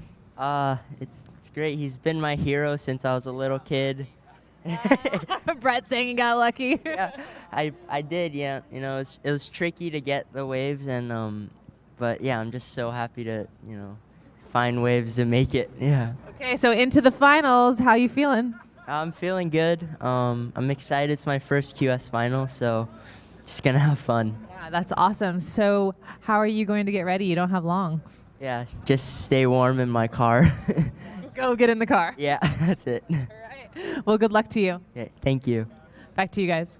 Thanks. What a good interview there, and that was fun. Brett was like screaming at him, "You got lucky," while he was doing the interview. Taro Stoke, first QS final. Good on ya. So that means he was in semis the first year. Yeah, that was that good result he had. When he lost to Cade. I think it was Cade Madsen. No? No, because Cade wasn't in the final the first year, I don't think. Oh, that's right. So who did he? I don't know. Maybe he lost to Corey Arambidi. Probably. I think that's who he did. Look at this far bar. Looks like blue having a look, but red has... Oh, my goodness. Was Blue that had a big priority. barrel? Was that? I couldn't tell, but blue looked, red looked, so I think it's going to stay the same in priority.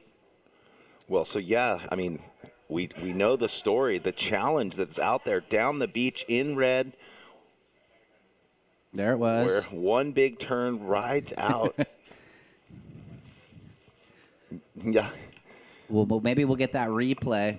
Just loving the animation. Check it, Jeff, right here. Break it down on this replay. All right. Well, Uriel, again, gets one of these medium ones, donning the short arm full again. Crazy. And, I mean, here. it's just survival surf. Look at, yeah. Like, when guys are claiming Stoke on the one where they're like, I'm happy just to get a wave. So, you know, we're a little miffed, but definitely with the quality of surfers out there and the challenge that they're all having to find a wave, ride a wave, complete a wave, find the position to even look for a wave. Something crazy's happening. So a 4.33 for Uriel. He's out in the lead now. So 4.33 red, blue. You now need a 4.28. Yeah, it's exciting now because we know how difficult it is out there. So, you know, like you said, we were kind of a little bit tripped out by what's going on. No one's catching any waves, but obviously everyone that's come in has said, oh, the conditions are difficult. It's hard to find. There's a lot of water moving. So now it's just the excitement of seeing how they will play in the conditions because it's so hard to find a good wave, and any one really good wave could get you into the final. I mean, Izzy only rode one wave. Yeah. Look at this. Way down the beach, red. Oh, blows the fins out through that first section. Let's see if he gets more, Jeff, down the line. And so just the one big fin drift snap. Pretty committed. Well, he's going to back up the 4.33 now and challenge David DeCarmo to get probably a high 7 or 8 on his next wave or his pair of waves. At least they're riding waves. He's got 16 minutes now to do it. Uriel, here's the replay if you're watching online. Again, this is sort of the medium-sized ones, ladies and gentlemen. Big, big, committed hook. Does well to ride out. So I can't get over the short sleeve full thing. Is that just mind over matter? Like, does that get him psyched? Is that all he brought? Like, did he not know it was... What is the water out there? Probably like 54? Cold. That's it. And you know how it is. When it goes from 60 to 58, there's a huge difference. 58 to 56, it bites. And then 56 to 54, like, what the? Almost ice cream headache every duck dive. Oh, man. 15 minutes, last of red, 4.73. So a 4.33 and a 4.73. David, you now require the 8.23. Yeah, so David, he's in the 2-for-1, though. Yeah, he's looking for a pair of 5s or a pair of 6s or more. I mean, he's looking for 2 7s. scores. He has nothing on the board. So they all must be scratching their heads going, well, all day, every day, in my last heats, I was getting 7s on every good wave. Now we're scratching for 4s and 3s, and getting 2 5s isn't easy. Couple waves approaching. David hunting around the lineup very aggressively. He's been in a great rhythm, like you said, all event. Well, and you go back to that last heat, Taro gets through to the final with a 5 and a 4.17. Yeah, I mean, only a 9.17 total, so usually it takes 12 or more in the semis, but... Conditions determine it. Here we go. Up on his backhand, blue, carves down, so one of the few rights, and just gives us that whip attack. Nice. So similar maybe to what's going on with Uriel's wave. So that was a 2-turn wave, a down carve on this lumpy, bumpy green right. Had to deal with a funky little first lump, but this was the good completion turn. All the bottom of his board showing. I mean, just fins hanging on by a breath there. Yeah, he's going to get back into the mix here, and that'll be, one of the two, hopefully. 13-20, scores yet to drop. Red, you're trying to better a 4-3-3. Red with priority. So judges might be looking at a replay there, waiting on that last of blue. And they'll type it in, throw the high, the low, average the remaining 3 scores from the 5 judges, and that's how we get the average. Scores are dropping in for DeCarmo, 6-1-7, and now he only needs a 2.99. Here's up the beach, Red coming at us. Uriel, deep bottom turn on this section, layback hook. Oh, stylish. Another Layback one snap. Into the oncoming section. Here's the replay. He's sitting on that far bar, kind of on the north end of the contest zone. But he just timed that perfect when he decided to put his transfer the weight back and throw the tail in under the lip and let it meet him kind of halfway, not push the tail over. So does that better the low 4-3-3? He's got the 4-7-3 and the 4-3-3. Waiting on the score, Red.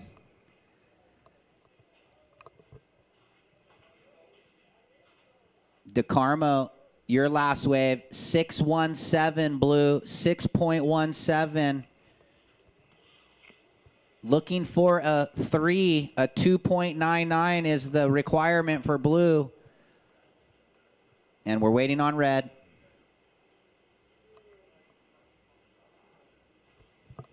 Might improve on that 4-3-3. Score's dropping in right now. It's close. 11.5 remaining. Last of red. 4.5. Blue, you're in second. You need a 3.06. So that's the score needed from blue. He's got priority. David DeCarmo, both of these guys out of Brazil. Yeah, just slowly climbing the ladder, etching it away. Yeah, and red trending in the right direction, improving on his low score a little bit. Waves approaching, too. You can see the boys are moving out a little bit there on the drone angle for the folks at home. And we can see here live lots of lines approaching. Looks like David is looking, you can see here, committed, Jeff. Oh, he takes up deep behind this section on this reform right and speed jam under the lip, kind of airs out. The bottom drops out. He wheelies. He rides out. So is that the 306? Nice set. A bigger wave than the last few ridden. Yep. And turns just under the lip wisely and still airdrops. Yeah. So looking for a low 3. Here's red. Oh, yeah, big, balmy, soupy one. Will this thing give him anything? He goes, no, just too much to deal with. The fins aren't happy. Get me out of here. Yeah. In the whitewash. So, yeah, it's so hard to set your rail, set your comfort zone to really attack with so much turbulence, especially with on a shortboard like that. Well, blue score drops 5.33. Blue takes the lead. Red, you now require a 6.77.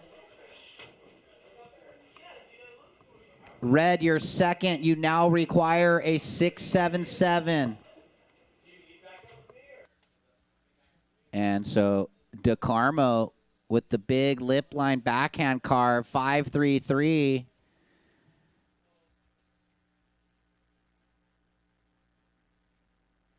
And 9 minutes, 10 seconds remain. Ladies final coming up next. Sawyer Lindblad up against Izzy Gomez. They should be checked in. They're going to be paddling out shortly.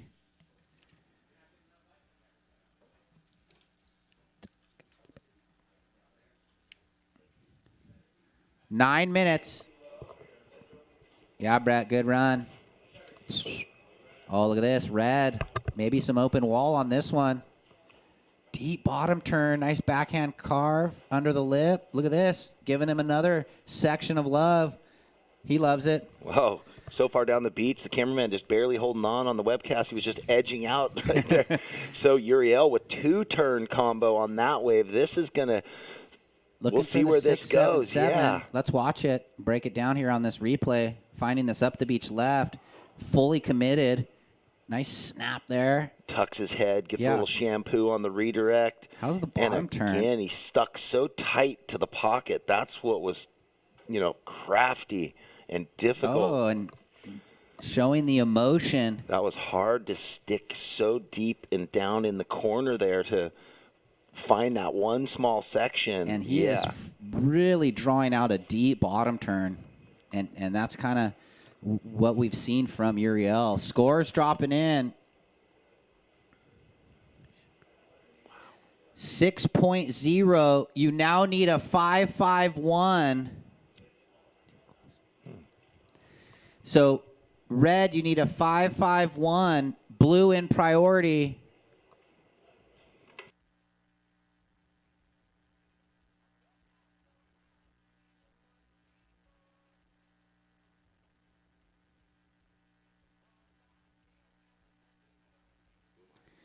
Seven minutes, 15 seconds. So, well, that's how it shakes out, Ryan. So right now, Uriel got that great left there, got the 2 turns, gets a 6 from the judges. He's now looking for a 5.51. Needs to replace the 4.73. David DeCarmo still out in the lead with a 6.17 and a 5.33. There's 7 minutes remaining. Priority with blue.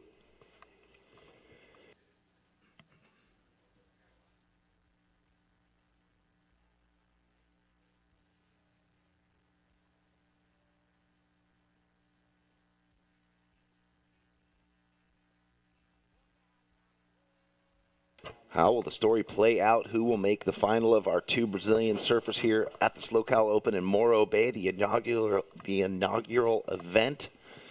Thank you for all the beachgoers coming out to watch the action. You've made it in time. If you've just shown up for the second semifinal on the men's side of the draw, we have the women's final coming up, which will be Sawyer Lindblad against Izzy Gomez. But right now, out in the water, David DeCarmo in the lead in the blue, and Uriel Spazzaro in second, looking for a 5.51 to see if he can flip it and make his way into the final.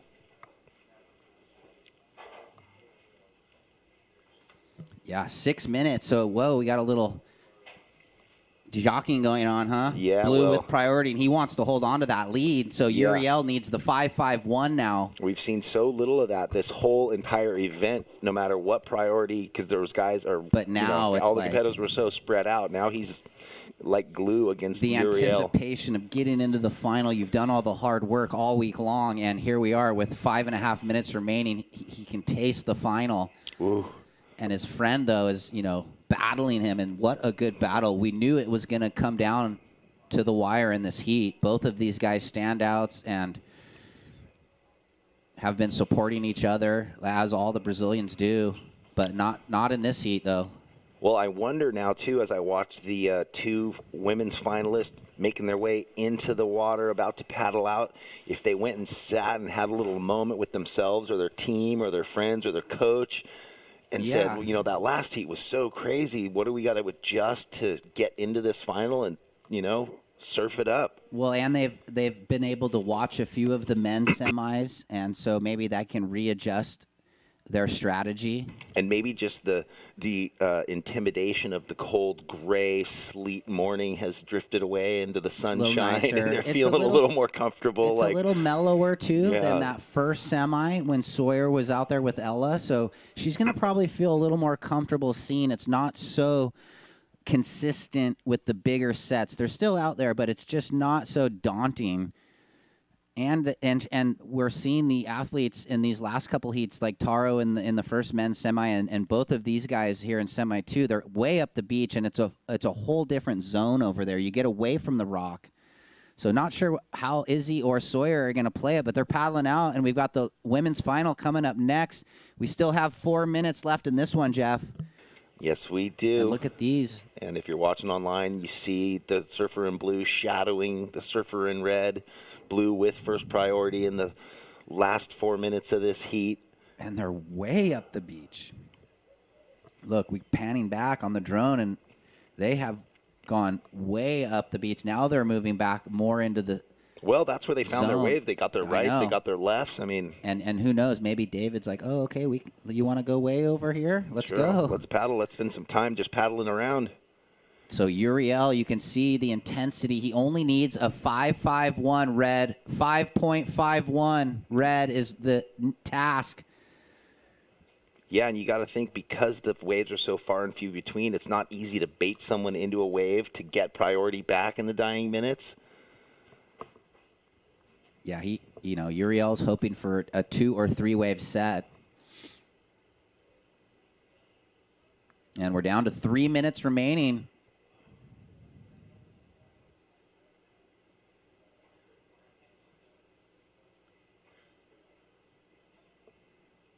Let's see. Little separation between them where David was right on him. He didn't let like 2 feet separate them for a few minutes there. So down to 2.5.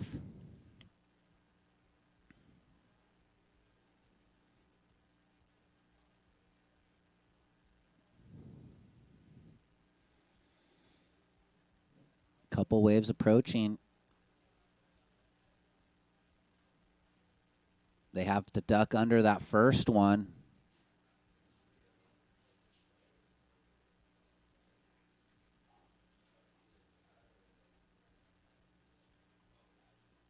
And there is a little separation as they push through the whitewater. Now 1 minute and 45.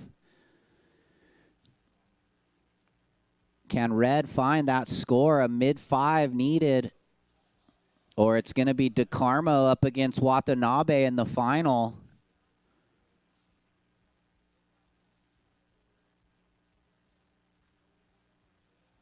Minute and a half now.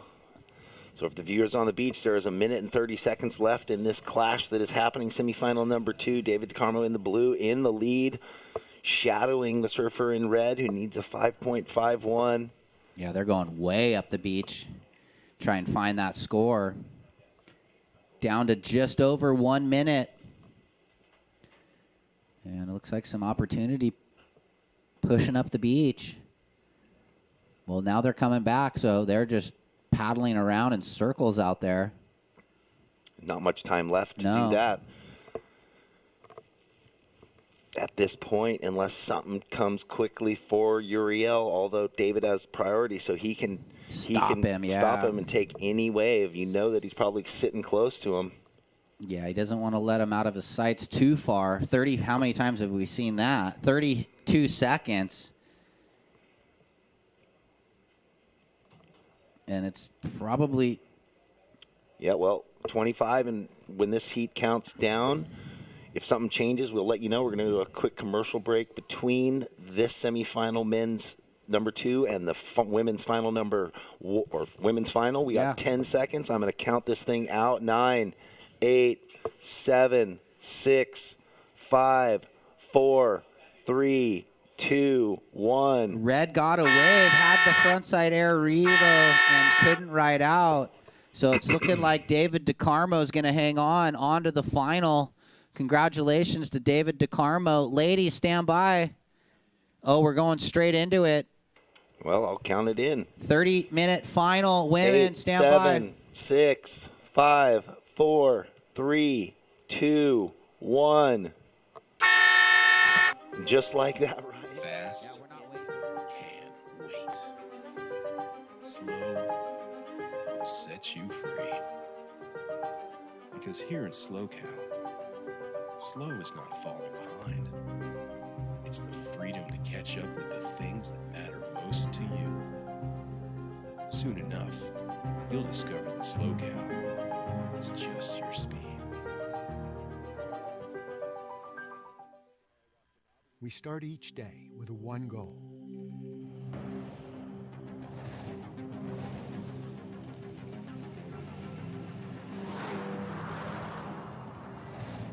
With our state-of-the-art network, we provide reliable, high-speed internet to the Central Coast with no contracts and no limits. Visit peakwifi.com for plans and coverage of our rapidly expanding network. Well, consistent. Oh, hey, welcome back to the viewers online here. Ryan Simmons and Jeff Baldwin, the Slow Cal Open at Morro Bay. We are into the women's final. Sawyer Lindblad against Izzy Gomez, 2 U.S. surfers. What will unfold? Sawyer Lindblad trying to go back-to-back as she won the Pismo Beach Open, and here she finds herself in the final again. So, God, what a record she's on. I mean, 2 QS events and into 2 finals. Yeah, really. That's pretty consistent really stuff awesome so for far. Sawyer. Yeah, what a way to kind of start your QS career. That doesn't happen too often. And the men are going to have to reset because we will, first call for Taro and David. They have 30-minute break. So thanks for everyone coming down to join us here on the beach on this beautiful Sunday morning in Central California. Glorious weather for the Morro Bay Open. Thank you to Vista Slow Cal, Dignity Health, Jeep, 805 Beer, Midstate Containers, La Serena Motel, Masterpiece Hotel, Best Western San Marcos Inn for putting us all up for this great event. Thank you to the city of the Morro Bay and all the team of city workers that were with Andy making this all possible, to the lifeguards, to everybody that's come down to, create the parking lot, to Midstate Container for setting this all up. We have had a spectacular run of weather and waves here. If you're looking to take a vacation, need somewhere beautiful to go and have a great time as a couple or with a family, come on up to Morro Bay, Pismo, this whole area. You got the wine regions. You've got just fun in the sun, outdoor active life everywhere. Thank you to Peak Wi-Fi, Natural Healing Center, Cool Cat Cafe, Hubble Real Estate Group, Mechanics Bank, Pack Design Group, Sunrun Solar, Aqua Systems, Mosh Pit Digital, Sunshine and Rain Photography, Surfing for Hope, Catch Some Air, and Aaron Rentals for all jumping in to make these great events happen. Thank you to you, Ryan Simmons. Oh, thanks, Jeff. It's been fun. I'm enjoying it. Yeah, we're not done yet, but days. I know. Well, one more hour of surfing. Just sometimes it all heats up in a final, and you don't know, and you don't get to give the due that you need to the sponsors and thank you to the judges. Thank you to all the staff. Sometimes things just run away. But while we got a quick break, again, Andy McKay, the contest director, who's put these events together for the last 3 years. If you're interested in getting involved, please go to surfersoftomorrow.org. Leave a message, and he will get back to you. He's interested in, growing these events, having more events, and we would love that too. So that's surfersoftomorrow.org.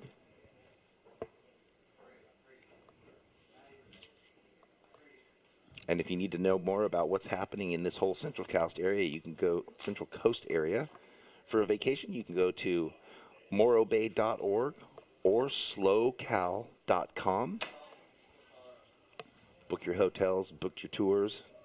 Blue looked at that one, but she didn't go, and it was a pretty good wave. Well, there we go, Ryan. I got the house cleaning done.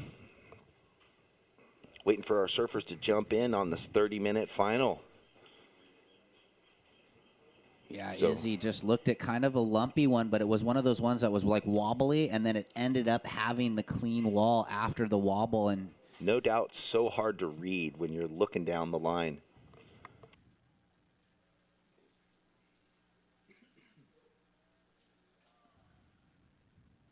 Well, and we did hear, in Sawyer's post-heat interview from the semifinal, how she definitely had some nerves, was a little spooked by the big waves. You just wonder, did she get some calming energy in Looks her like and she's say a little it's bit more okay, relaxed. Have a conversation with her mom or dad or brother?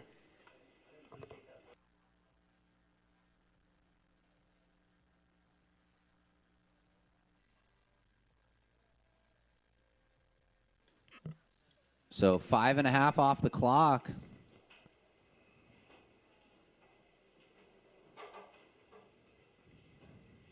Yeah, really a mind over matter situation, because we saw Izzy not go on that one left, and it ended up being a really open face good wave. But you think they're relying on the bank of information that they had from their last heat, and like how many waves they took that, you know, didn't open up and weren't good, and so maybe they're just rattled. Like, is this a wave? So there's question in their minds when they're looking down the line.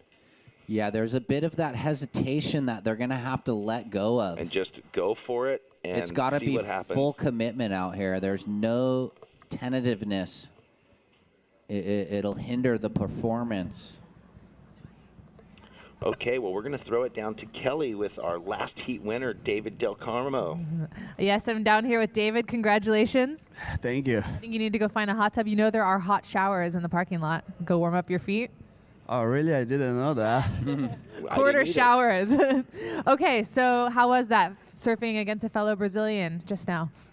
So, yeah, I know he's a really good surfer, and I was kind of lost in the beginning of the heat, but thank you, Lord, sending me that 2 big rights, and I completed my turns. So in the end, the heat got kind of slow, and I was trying to be close to him, you know, and play my game. And I'm happy everything working by my side in the end, so I'm pretty happy. You guys were kind of shadowing each other out there. Do you talk, or what is that vibe like? No, we didn't. So he was focusing his one, I was focused on my own. So after hit, we shake hands with each other, but right there, he wanna win, I wanna win too. So it's kind of like you be your way, I be my way. So that's what it was. There you go. Well, congratulations. Good luck to you in the finals. Thank you. All right, back to you guys.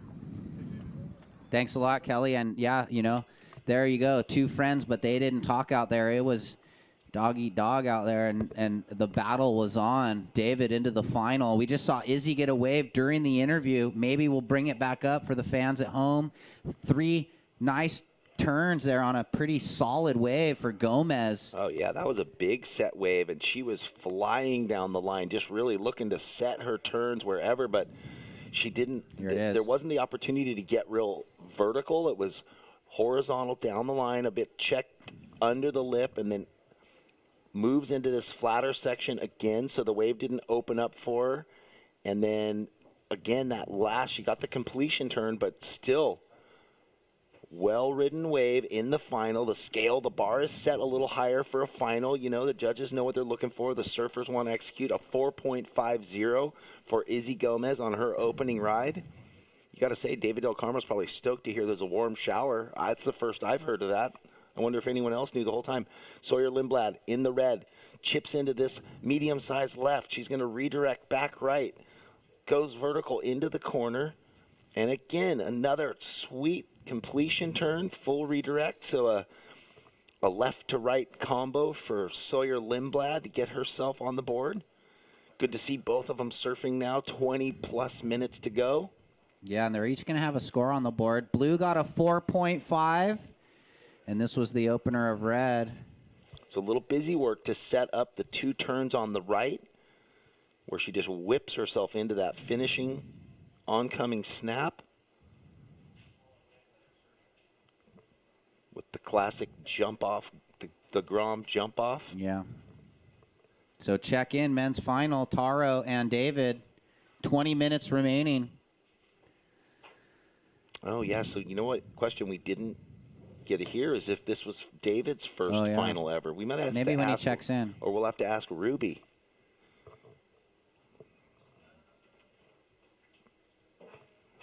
Ruby would know. Scores for red dropping in.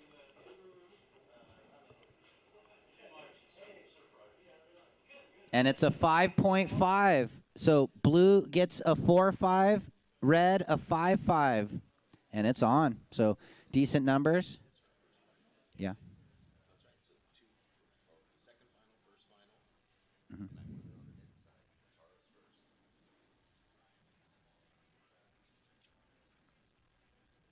So there you go, 1 point separation in red's favor on that first exchange.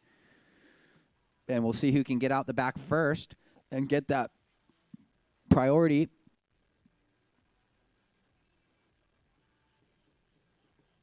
Well, it looks like blue's going to get there because red's doing the paddle around next to the rock. So, blue, did you get that? You got a 4-5, and red got a 5-5.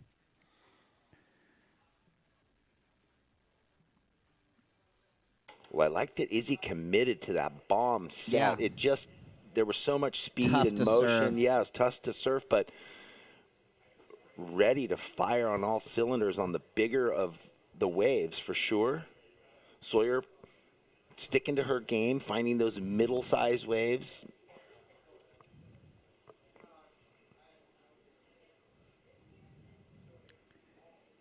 Yeah, let's hope they can get on one of these big set lefts sometime in the next 18-20 remaining.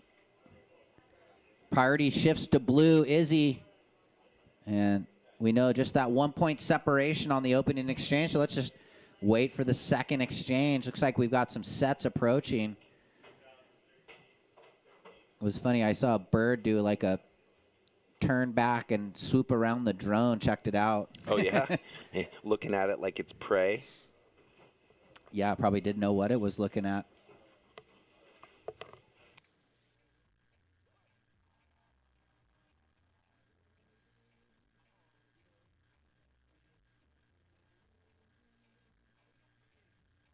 Sounds like Surfrider Foundation doing a beach cleanup right now. So if you want to come over and get a bucket, come see us at the scaffolding, and we'll do everyone can get involved in this beach cleanup if you want to help out. What, you got some stats? Yeah. I was given the intel that David DeCarmo was in a final before in 2013 in a QS event, and he got second. So this is his second final, a 7-year span. Talk about just commitment. Longevity, grinding it out. So I don't know what event that was or where it was, but David DeCarmo has been in a QS event final. He came second, and he's going to be going up against Taro Watanabe, who is in his first final ever in a QS event. Eerily reminiscent of Sawyer versus Mia last event at Pismo, where Mia was in her second final, had a second, correct? And Sawyer was in her first final. And this could be Izzy's first, and I'm pretty sure it is her first QS final. So seeing some new names break through to the last heat. Never easy. 16:25 remaining. Well, yeah, you start with 96 surfers. Yep. In the draw, basically on the men's side, and David DeCarmo came from the round of the very first round, 96. Yeah. First round. I think he won every heat. Yeah, he did. Good stats. Definitely. See if he can keep it that going helps into the winning the final. percentage. Yes. How many heats? 1, 2. Isn't it 6 3, 4, into the final? 5. Yeah, I think 6. 6 including the final. The final will be 6. Possibly 7 if he started in the very first round. Oh, he did. He started in the very first round. So anyway, the final will be a 7th heat. But right now we are focused on Sawyer Lindblad and Izzy Gomez. Blue, you have first priority. Blue with first priority. There's 15.5 minutes remaining. So we're halfway through this first final at the SLO Morro Bay Open Women's QS 1000 final on a sunny, beautiful Sunday morning in Morro Bay, Ryan. First day of March. First day of March. 2 months into this 2020. Holy smokes. Yeah, I know. Time flies, doesn't it? So checking in, Taro Watanabe, David DeCarmo for the men's final. You guys are out there in 15 minutes. I didn't know there was warm showers in the parking lot here. Either did I. That's the first time. Locals are keeping it secret. Yeah. So you don't run out of the hot water. All right, let's see where the girls are. Blue has priority. Izzy, she's had some really good scores in this event. Her first wave was a screamer, but it was tough to surf. It just never really allowed her the steeper section. But she surfed it to a 4.5, and then Sawyer got the 5.5, answered back, and some. Well, you can see that there's apparently two different game plans. Izzy wants the bigger set waves, and she knows if she gets the section and executes just like in the last heat. Yep. One turn, big vertical backhand slam into the lip, gets a 7-3-3. So she knows what she's looking for, and I have a feeling Sawyer is sticking to her game plan and knows what she's comfortable with, to say it politely. She knows she wants those medium ones, and that's okay, and that's her comfort zone. And once she gets them, she's going to go to town like she just did, to the tune of a 5-5 on her last one, the little left-hand redirect into the right with two nice turns.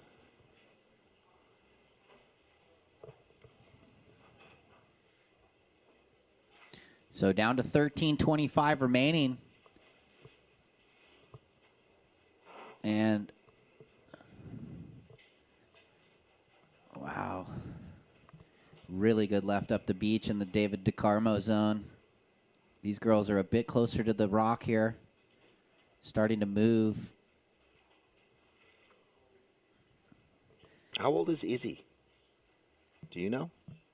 Probably 19-ish. 19-ish, yeah. Okay.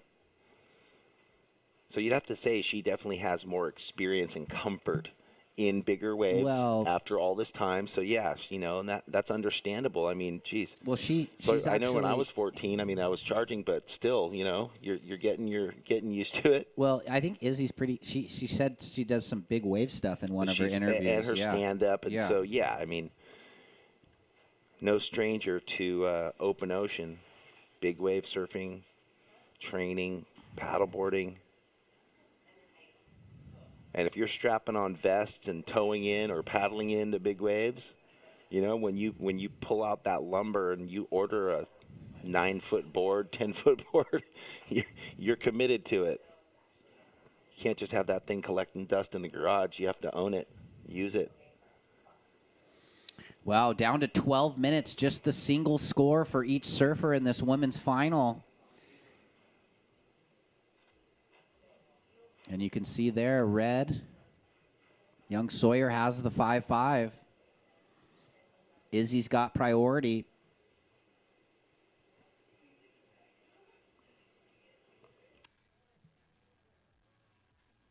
And they're just waiting right there in the zone. Men should be checked in. So once again, we're doing a Surfrider beach cleanup right now. We have some pails, some buckets if you want to join in and do your part, give back.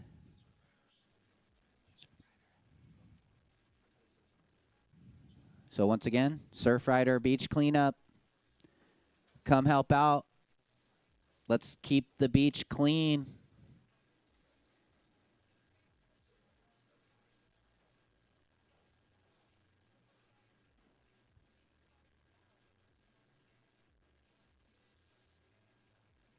And the girls are sitting next to each other now.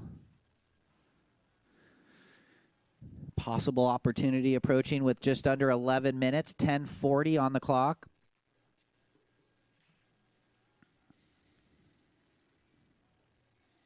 Yeah, definitely some sets approaching. Yeah, when you see the whitewash bending around the rock, you know something's coming to sweep through the lineup.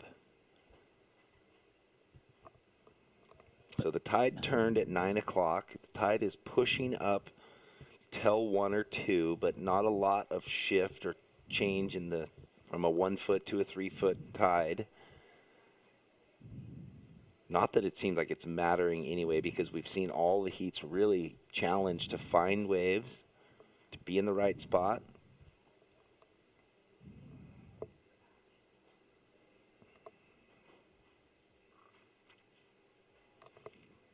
And they let that one go by, so under 10 minutes now, 9:40.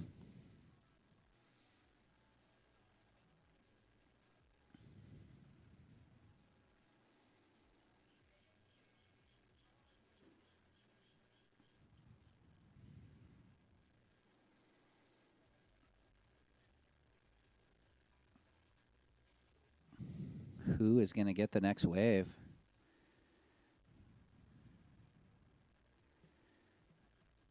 Coming up on 9 minutes. Blue with priority.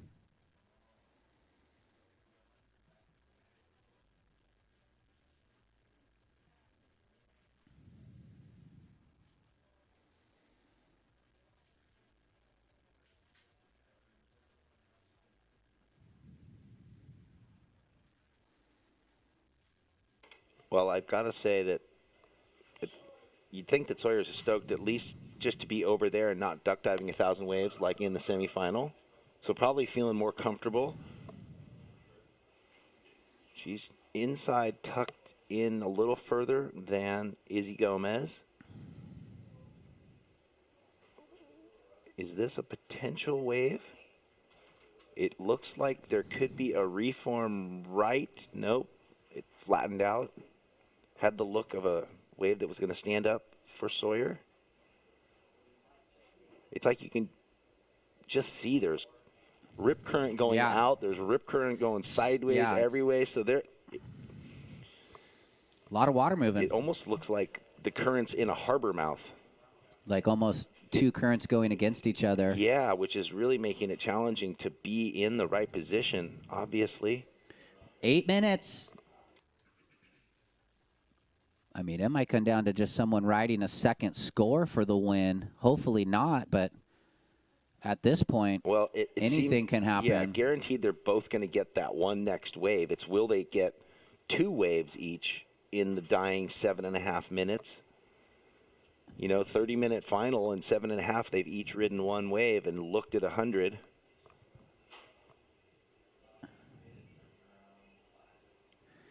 You know, and maybe, too, because of the way that the currents are, they're both well, Sawyer's in a good spot since she has second priority. She can paddle for anything. Izzy wanting to make sure with priority she doesn't lose it, and so really critical to paddle for the right wave. Yeah. Because it's easy to paddle and miss a wave, and she definitely doesn't want to do that knowing she only needs a 1.01 at the moment. So all those things coming into play in their minds as they weigh the options. 6 minutes 45. Priority still with blue. But yeah, Ryan, as the time goes by, it's going to get to that critical point where it is going to be 1 wave each. Oh, yeah, we might even be there now. Yeah, with the paddle time after a ride, for sure.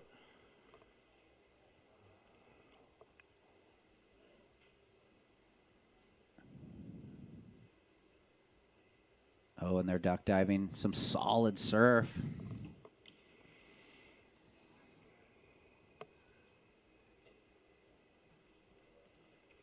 Well, again, thank you to SLO. And here's some general information. Welcome to SLO. We invite you to slow down during your time here as we believe life's too beautiful to rush. Amen to that. Savor the delights of handcrafted meals from restaurants that focus on creating dishes from local high-quality ingredients, or enjoy a taste of fine wines if you're 21 or older, and crafted beverages produced throughout the destination. Blue going, rolls in, comes around the corner. Oh, nice carve. Oh. And nice down-the-line snap for Izzy. Again. And one more, Jeff. Oh, she's going to get more. She's milking this thing all the way through. So here we go. There it was. Izzy Gomez on a second score actually took that wave off Sawyer with 5:15 remaining. She had priority. I know. Sawyer tried to roll in. Okay. You can see here. She said, oops, I'm going. Well, strategic. That's what I missed. That's why you said that took it off of her. Very smart competitive surfing from Izzy Gomez. Almost lost it there, but then 2 more good turns down the line. Snaps it. Yeah, definitely more aggressive, more option. I agree.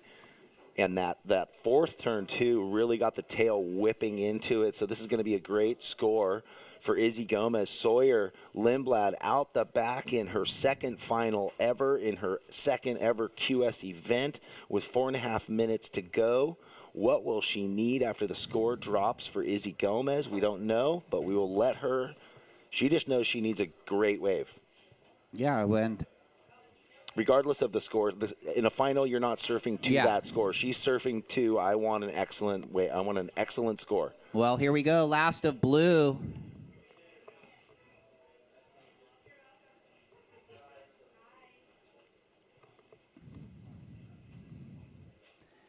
One more score, Izzy. She will take the lead. She only needed a 1-2-1. 1-2, a 1-2.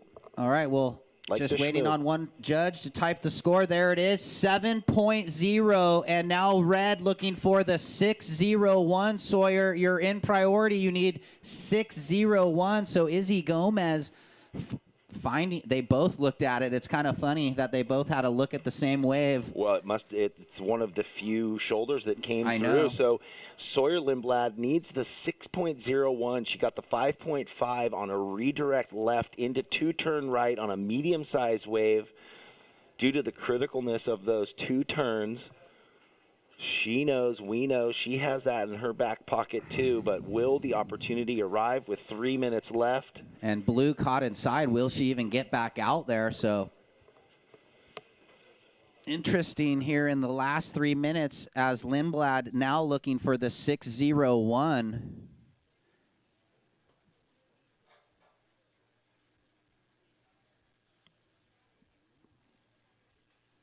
And up against the time with 2:45 remaining. It's in these kind of conditions, like they're over there, they can't just drop anchor. It's almost time to just paddle left, right, left, the shark around. Yeah. You know, you can't wait for it to come to you. You have to be just power hunting right It now. seemed like that's how they found that last wave, too. Was moving around. It looks like something, Sawyer didn't go for that little left. It looked like there might good be call. something. Closed out. It closed out. 2:10. 2 minutes 10. We are winding down in this women's final here in Morro Bay. Izzy Gomez gets the 7 to really put the pressure on Sawyer Lindblad from San Clemente with just needing the 6.01. You wonder if her brother's somewhere on the rocks, like trying to Or motion, dad. or dad just going, you're right, it is confusing. We don't know where to go either. Screaming and 'Cause we waving the don't. hands as the dads and the moms do. 140 remaining. Well, we're up here in the bird's nest, and we don't know where to go. This could be a crazy story if Izzy can win this, taking out young Sawyer. And what an incredible two finals for Sawyer. But she's not out of it But with where is she? 125 remaining, looking Okay. for the 601. She's There goes David. Boa ondas. She's paddling out. Will she turn, or will she be too deep on this wave? What? That wave not giving Nah, it's a opportunity with a closeout. minute left. 1 minute.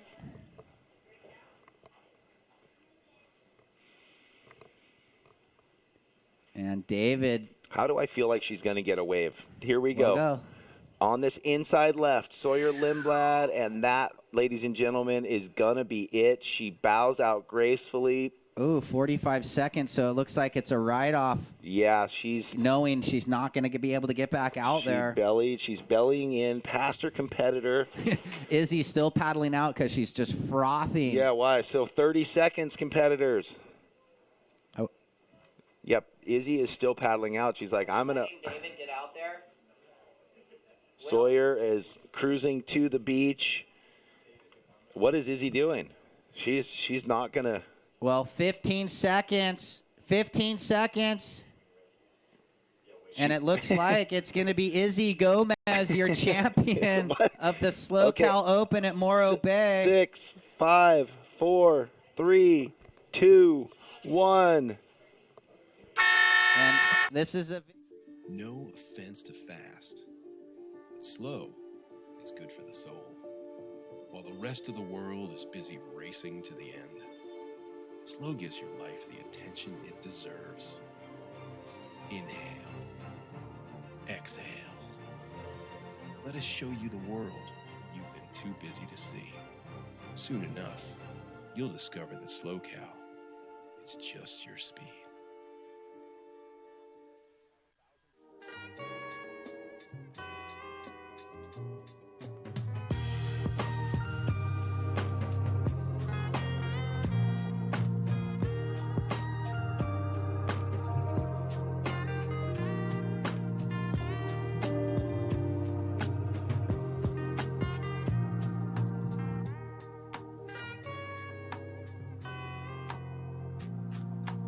Marathon Coast in Morro Bay. Hey, welcome back, everybody. We're just celebrating Izzy Gomez's first WQS win in her first QS final. That is incredible. Just like Sawyer did last month at Pismo, and Sawyer was second. Yeah, well, again, thank you, Ryan. We're here at the SLO Cal Open in Morro Bay, and what a moment, regardless of who got waves, who didn't get waves, how it all plays out to make the final. She's got her brother down there with her, so that's good. What's he doing?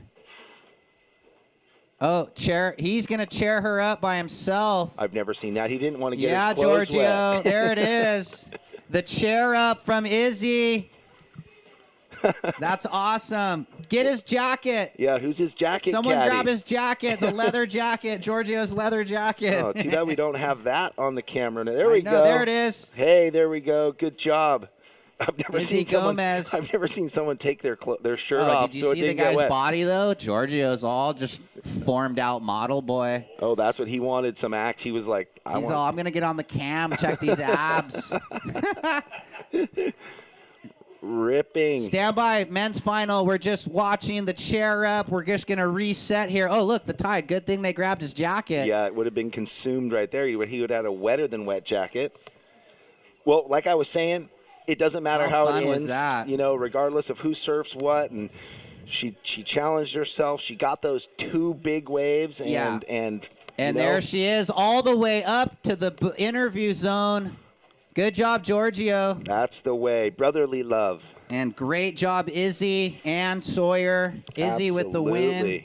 Well, and taking home a little pocket money. Yeah, $2,500 points. Look at that. Deposit that right in the bank. Oh, man. So, stand by, men. We'll exhale and set up for this men's final. 30 seconds, guys. What an incredible, fun final. Started slow, but finished strong. Good job, Sawyer. Stand by, men. I mean, Sawyer's going to pad the $2,500 she won with $1,500. All right, we're going to count down. Men's final. Sawyer pocketing $4,000 in a month. Jeff, right. count it 6, 5, 4, 3, 2, 1. And we're on, guys. Shebang. Taro Watanabe in the red from Malibu, California, in his first final ever in a QS event. So he is super excited. And David De Carmo from Brazil in his second final. I found out he was in a final in 2013, a QS final, which he ended up getting second. I don't know what country that was in, but so he has found his way back into the winner's circle or into the final to potentially be in the winner's circle. And here he is right now, ladies and gentlemen. Opening ride for David Del Carmo. Comes from behind the section and rides up over the lip. David I said Del. It's okay. I think my tongue got twisted. Called me Simpson twice, but we won't worry about it. Didn't I say Simo? So are we going to get an interview with Izzy? Of course we are. Okay. All right, well, we got a score that's going to drop for David here soon. Yeah, I didn't catch that front side. He had the front side hook.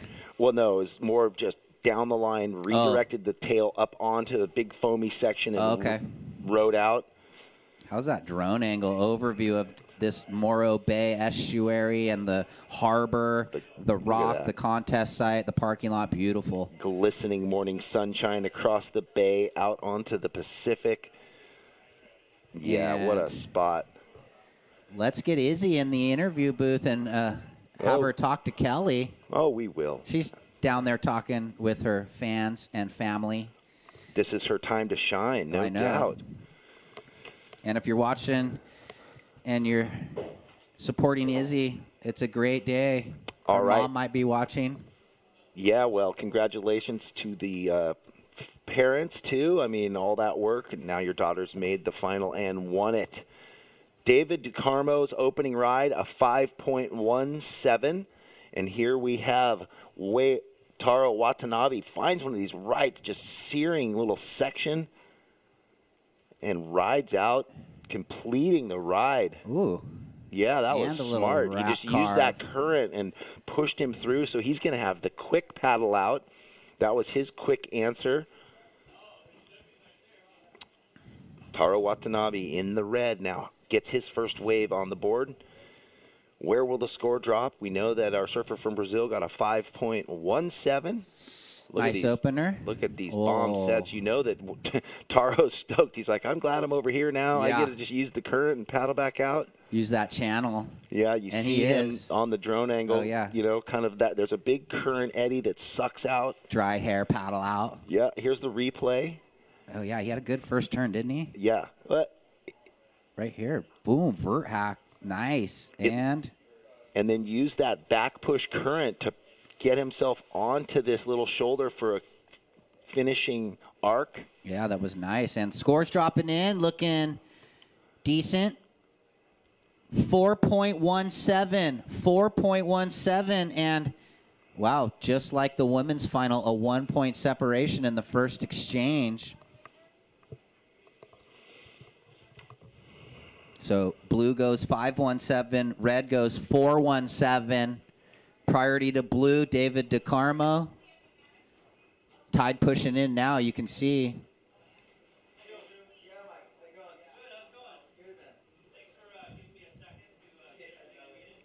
So we'll see where David is in the lineup. He's been pretty spot on his positioning. And he's looking for that long stack left. You can guarantee it. He did go right in the semi, though. I will say that. Oh, yeah, I was taken aback. Well, those were the waves that gave him the opportunity. You know? You got to go when you got to go out here, it seems like. You can't wait around. Even that one that we thought Izzy looked at early in the final. Look at this. Taro finds a quick second wave. Good opportunity hunting. Two big turns, and what a finish for Taro Watanabe on that one. So working the channel paddle out, and then the current pushes him over, and he gambles and gets it. And he just, that's when you're not overthinking. Just shut down the mind, and it had that double up on it. And he had to snowboard over that first lump, but then that good hook. There's the setup for this big finish. Better finish. Yeah. Blows the fins out. Nice fan. Taro, he's going to utilize the channel again as we wait for the score. Yeah, because he's all the way in on the sand or close to us. He's doing the jump and hop with his board to get over into the current. And 8.0 for Taro Watanabe on that second left. Look at this. Taro 8.0. Well, so his family and friends and Mr. Papa Bradley Gerlach must be so stoked. And now, Blue, you require a 7.01. Blue, you need 7.01.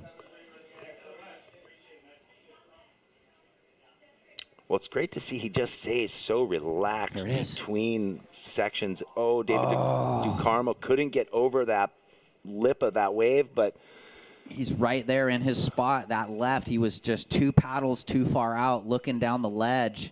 David DeCarmo, you need a 7.01, David. Well, yeah. Taro utilizing this current and, playing smart. It perfectly. Yeah. 2 scores in 6 minutes, Jeff. Well, yeah, and to know you have an 8 now in your back pocket and to use the current and not duck dive a million waves, find yourself in the right position for either another right or left. David DeCarmo up on his spot that he loves. Yeah, Taro in the clouds right now after the 8, but he's going to have to come back down to earth and better that backup 417. Yeah, because right now we know that DeCarmo is frothing and has been, and any opportunity he gets, he's going to go ballistic. And I don't think we've seen him go airbound yet, but he cut out of that. Yeah, I was wondering if he was going for big road speed. Yeah, you almost have too much speed out here today. So powerful and pushing down the line. So he'll get back out and potentially regain priority. Well, let's see. Red making his way out through the channel. Where is he? Who is going to get out to the lineup? Red's got to cut across a little bit, right? We'll let our priority judge let us know. Yeah, Taro's still tucked up against the rocks. Not yet, though. And he's actually the first surfer I've seen that he's gone way over to the edge of the rocks. Yeah. Like he's tucked up right against them. So paddling back out, priority shifts to Blue. He needs the 701. for the Brazilian David DeCarmo, who started in round 1 and he's won every heat he has surfed. I think 6 heats to get into this final. This will be his 7th heat. And he just found out there's warm showers. How about that? That's cruel irony. The funny thing is, because yesterday I saw him get in his car in his wetsuit. Oh, like turn the heater on and no, at the end after the last semifinal. Drive back to the hotel and you're ready. Yeah, and he could have just taken a warm shower here. Priority is blue. There are 22 minutes left in this men's QS 1000 final here at the SLO Open in Morro Bay. Yeah, good left swinging around the corner, Jeff. Let's see if the boys can get in position. Blue, he's digging. That one a bit lined up. 21:40 remaining. I know. Look at that. Huh, Izzy disappeared, huh? Thought she was over here, but yeah, not sure where she went. Maybe she's saving it up for the podium and an interview with you. I'm sure they'll let us know if and when. So priority is blue, second priority red, 21 minutes left. Taro, your last wave was an 8. I'm sure he heard that since he was so close in before he paddled back out. Yeah, the boys got cleaned up a little bit right there by that set. But they're really? outside. So Taro moved over already. That current just pushed him down the beach that quickly. Yeah, you get out to the end there. And it just, he's actually turned the corner and it's smooth sailing.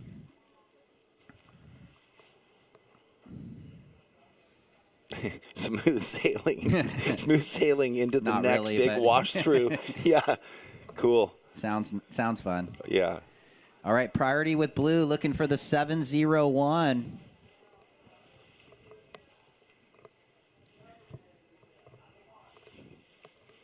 Do we have a moment?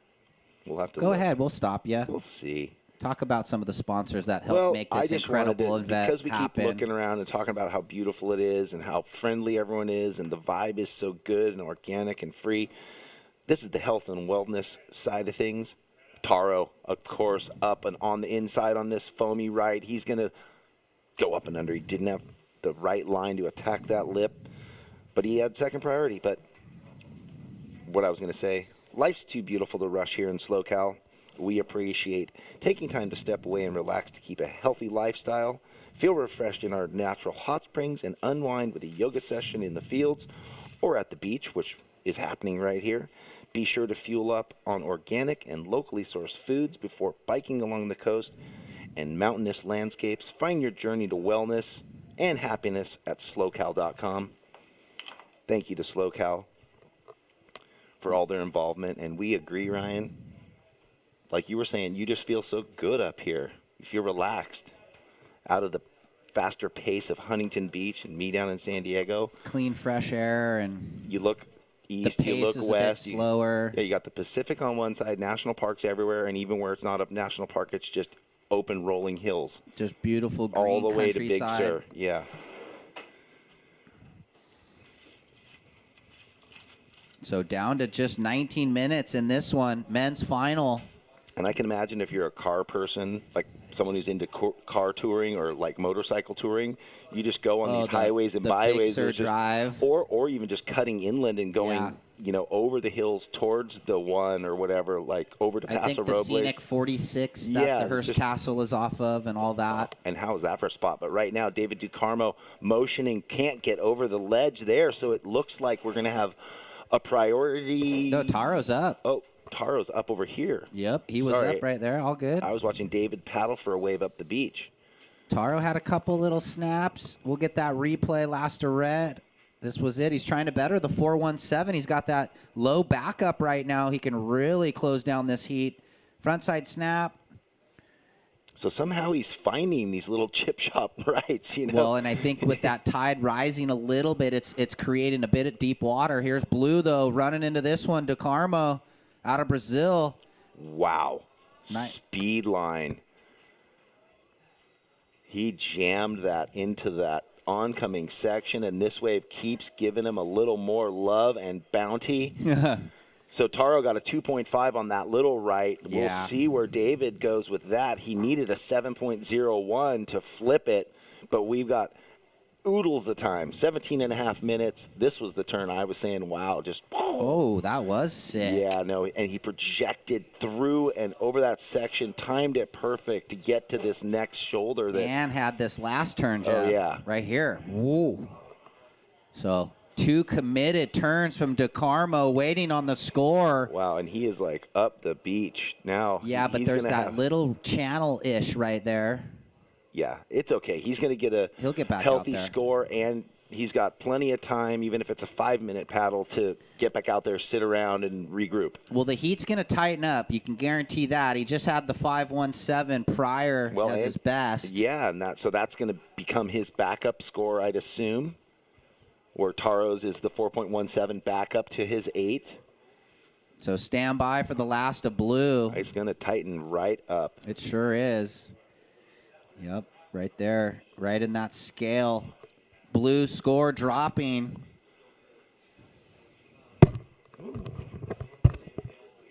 .00.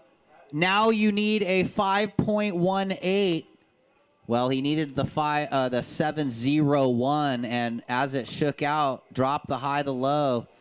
It's a 7 straight, so now he needs to better the backup by a little bit, but it's blue. You're second. You require a 5.18, and Taro in the lead, still trying to get rid of the 4.17.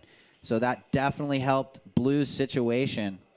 Hammered the lip, got the 7. Well, and perfect to the scale, Yeah. like if you're trying to think at home, like, why? What's going on? Taro's wave was bigger. Well, 2 big turns. Well, it was, the first turn, but he went into a bigger section to finish with, sped through it, where David's was that beautiful first turn, and then as it shoulders down, he got a nice finishing turn, but it wasn't going into a bigger dynamic section, so the point gap divide. So, Taro, you have priority. You're still in first. David, your last wave was a 7.0. Now you need a 5.18 to get into the lead. 15 minutes remaining. Yeah, we'll tell him again. He's way down there. Last Okay. of blue, 7.0. You now need 5.18, David. So we just got confirmation. Izzy is 20, not 19. So, our bad, but thank you. Yeah, and actually, Izzy Gomez, where did you go? Andrew needs you over here. Izzy, to the beach marshal area.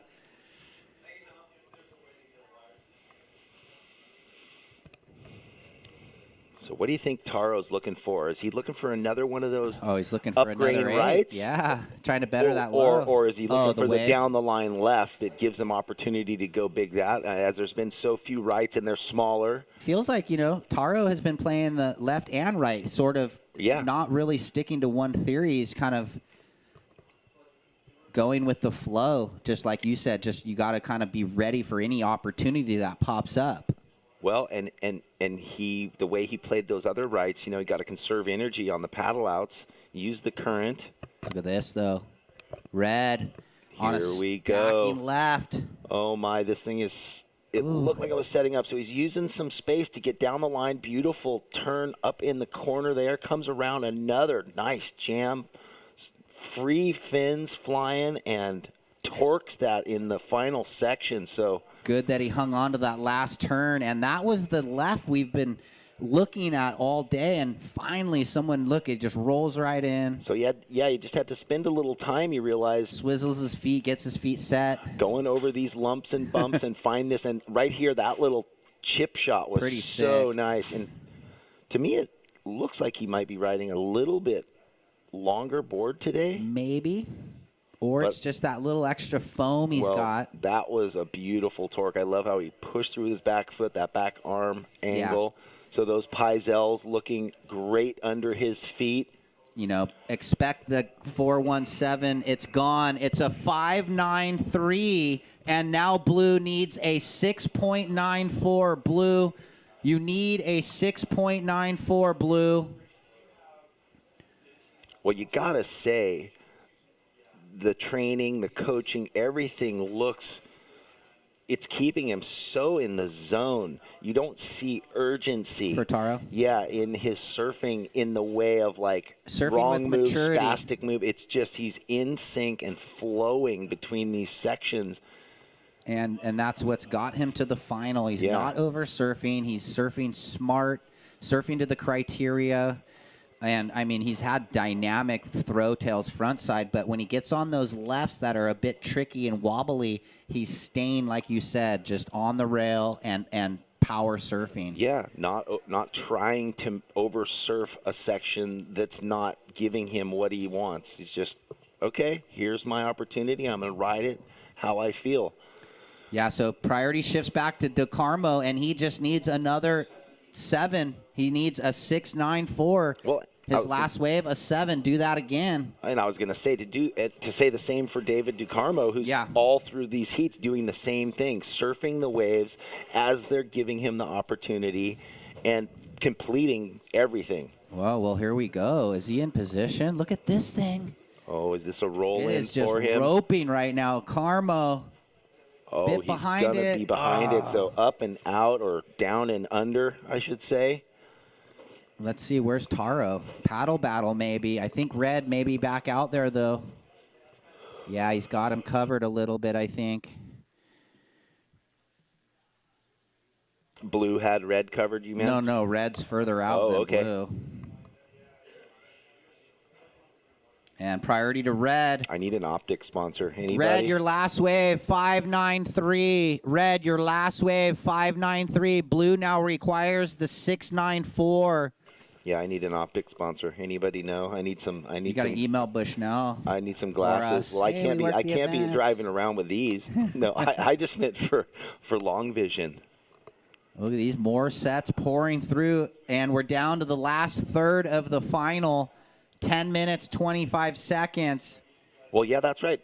This is the final. We're in the final. I know. After this, there's going to be a presentation, everybody, right on the backside of the container here where we are spouting our stuff from, calling the action where the judges are.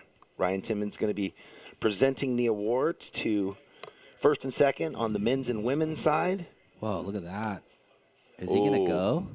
The thing might run down the bay. Oh, yes. Blue had to get out of it, and so did Red. What happened there? Well, Blue looking, and Red with priority holding him off, so probably just a wash. And let's see who gets back out there.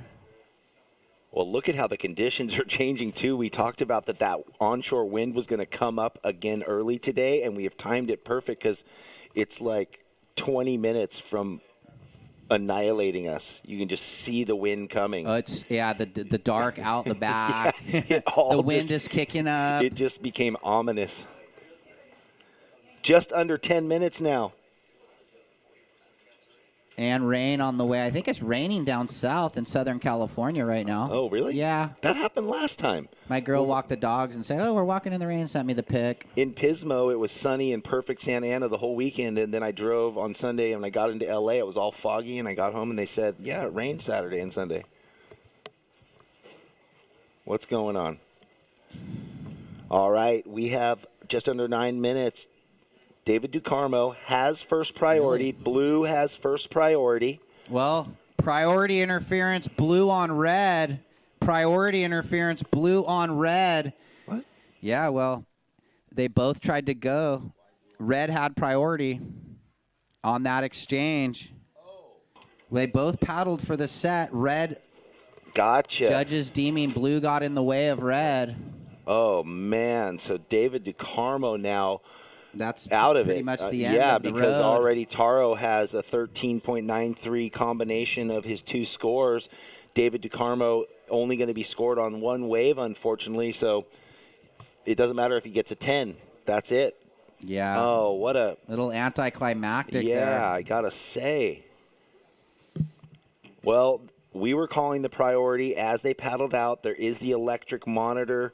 Big screens that are bright that they can look in and what see. happened was David was behind Red, and as he paddled in, he knew Red turned, just like we saw Izzy do to Sawyer in the other final.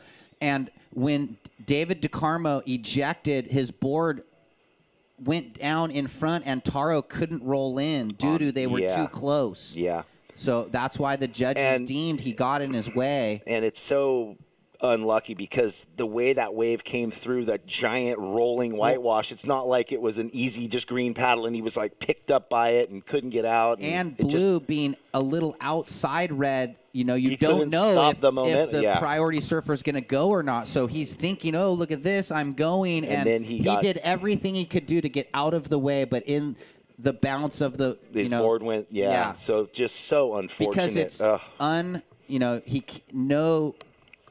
so Taro can't get in the way at all. Played when you a have first crafty, priority. Competitive. Used his competitive skills right there. Well, to be inside. To be inside and then just whip around and, Yeah, unfortunately for David there. So what we do know is that it is David DeCarmo's second QS final, and he will get. Hold on. It was priority interference. Blue on Red. Yeah, he just got the news. Did we see a little water slap? Yeah, he's not happy. So 6:20 remaining, and with Taro over a 10-point total, and that'll be it. Blue, you need 13.93 and only gets to keep one wave, and on a scale of 1 to 10. He's waving. So yeah, but yeah, Blue, you got a priority interference against Red, so you're only being scored on your top one wave. And right now, Taro has a two-wave total of almost 14. There's 6 minutes left.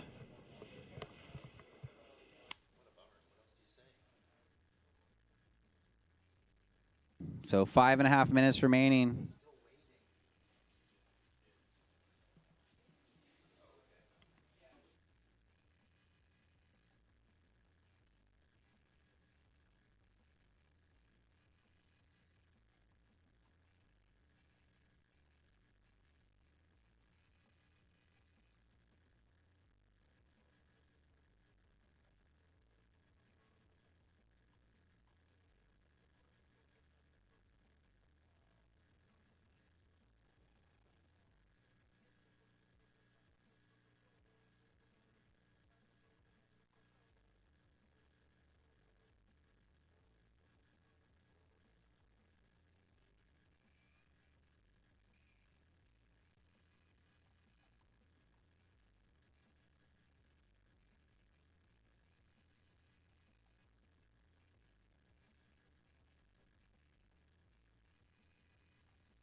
So down to just 4.5 remaining.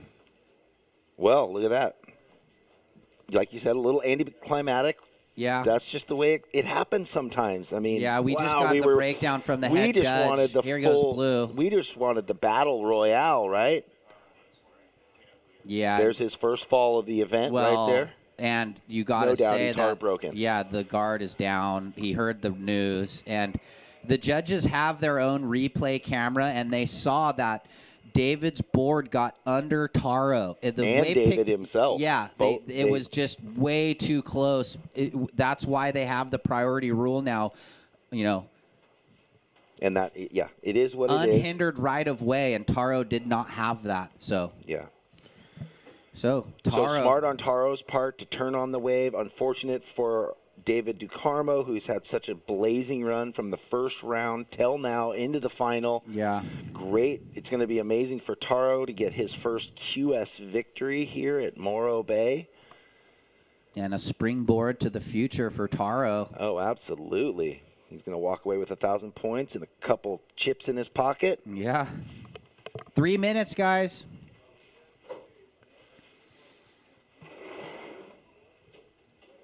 So once again, we're going to have a short break, let the athletes come on in, and then we're going to go right into the awards presentation.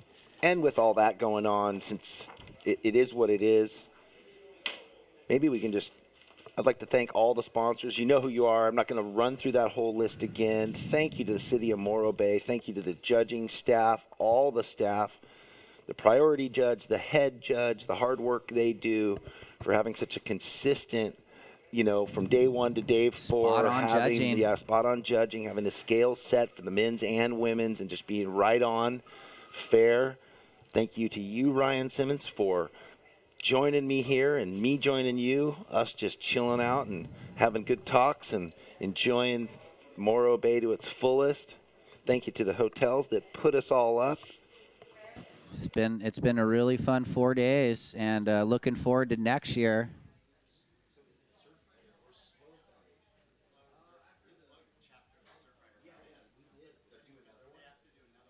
Oh, sounds like we're going to do another beach cleanup with the SLO Chapter Surfrider Foundation. So if you want to help clean the beach and do good karma, do good things, and good things come back around for you.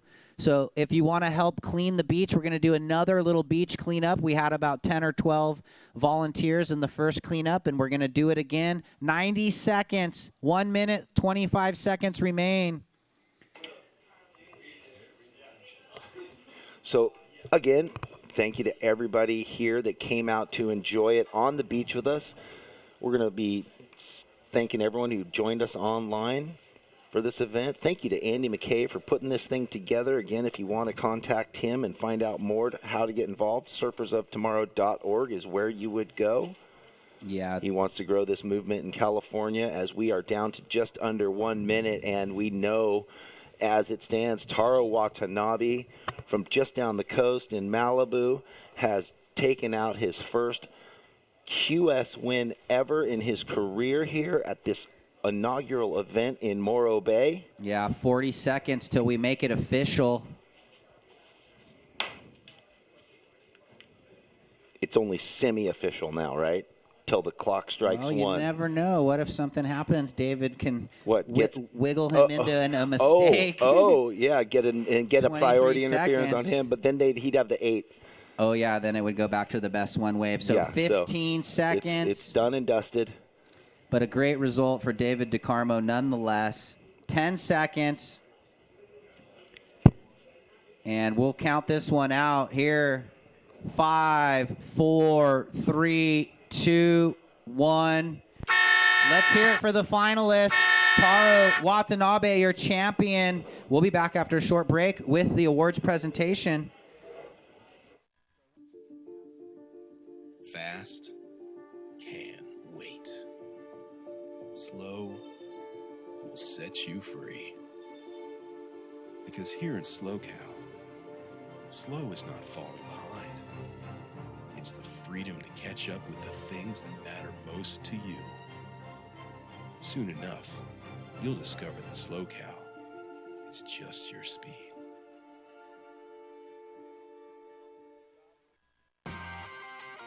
Take a trip back in time to the best American food around.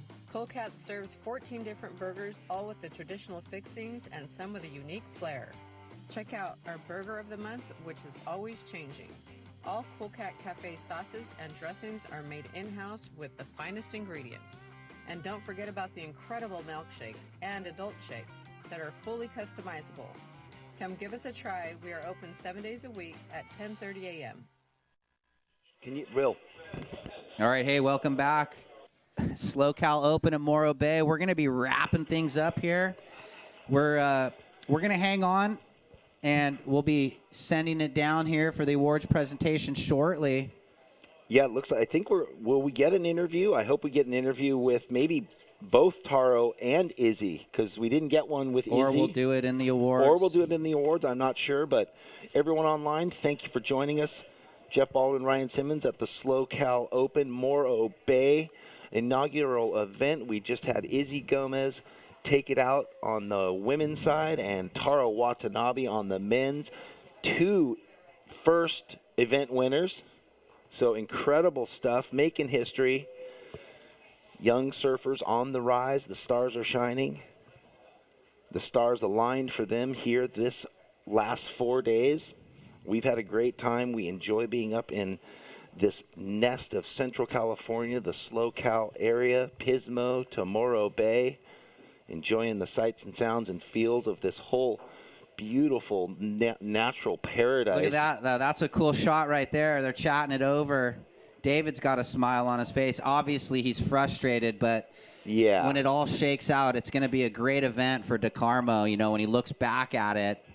Well, and he's been chipping away. I mean, he was ripping in Pismo, too, and, you know, just had that, was it the heat before the quarters? But, I mean, he's had a dream run. Again, he had to surf 2 more heats than Taro did, and unfortunately just made a bit of a mistake there, an error on the priority. I don't think he was intending to. No. I think that the wave looked so picked good. him up, and once the whitewash took him, he couldn't uncommit. It wasn't like a green face. He just got rodeo bronco down the face and was like, I'm powerless to change my momentum now. Here we go. Well, it looks like. So that's the story, folks. Yeah, stick around, stay tuned. We're going to go into the awards presentation in just a few minutes. Bring it in, guys. There they are, David and Taro. How about one last round of applause for the finalists as they make their way in? And there we go. We'll just have them Golf stay in their weddies and in their jerseys, and we'll go right into the awards. So, Sawyer, Izzy, we'll ask for you to come on over to the main scaffold. Yeah. And there's Taro, he is your champion, stoked. with a big smile, ear-to-ear grin. Yes, indeed. He's soft-spoken, isn't he? But rips. Well, yeah, undoubtedly rips. Giorgio's back down there, body by Giorgio. What are you doing? Well, look at this. And Izzy cheering up Taro. That's cool to see. Hey, now. She wanted to get a little workout in before All right, Jeff, what a fun event. I'm going to head down. Yeah, I think. Pass it down to me when we're ready. Is that what's going to happen? Yeah. Or are they going to keep it live? I guess so. Well, I guess.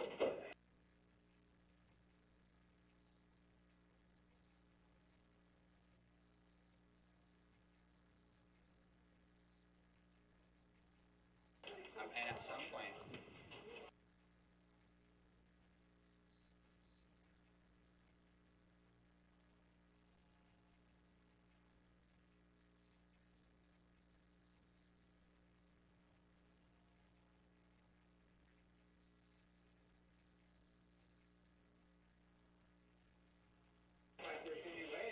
All right, well, if you're still there with us online, Ryan Simmons will be presenting the awards to our finalists and second place surfers. What a great week we've had up here in Morro Bay. You see Taro Watanabe, all smiles and high fives, his first victory ever in a QS event, so he takes 1,000 points into the beginning of his year and some nickels in his back pocket, as does Izzy Gomez. Great job to David DeCarmo, runner-up at this event on the men's side, and Sawyer Lindblad, who has been on a roll these last 2 events, goes into her first QS event ever last month and wins, backs it up here in Morro Bay with a second place. So talk about starting your pro QS career the right way. That's the way. It looks like Taro and maybe his mom having a big hug, or sister, I'm not sure. Anyway, shout out Bradley Gerlach if you're watching online. Great to see all your work paying off with this young rising star. So everybody out there on the beach, thank you for joining us. Come on over towards the stage and give your shout outs and cheers to our victors. We've enjoyed being here. Make sure when you leave, you take your trash. Keep it clean. Drive safe. Have a beautiful Sunday. The timing was perfect. The wind is just starting to whip in like we had predicted, and we are done for the day, but we still have the awards.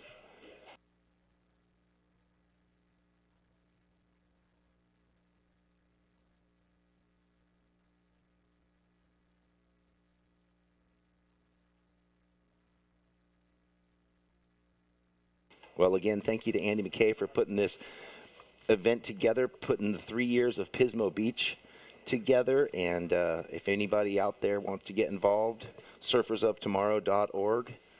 Hit up Andy. These are community-based events, as we've been reading over the whole 4 days.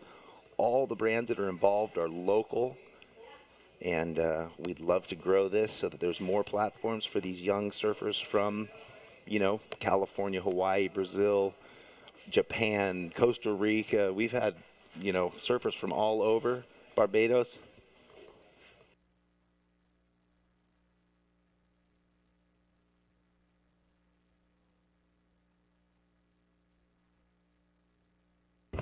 Oh, can we get the girls finalists? Izzy Gomez and Sawyer Lindblad, please get yourselves over to the stage. Ryan Simmons wants to present you with your awards and hear what you got to say about the dynamic 4 days of surfing here in Morro Bay. So yeah, women's finalists, please make your way to the stage. Taro and David Del Carmo must be nearby.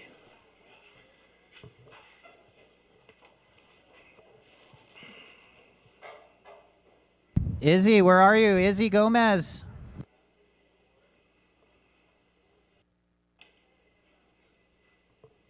Well, there was a shout out from Ryan Simmons too. Izzy, where are you at, girl? You just won an event. Everyone wants to know what you're thinking.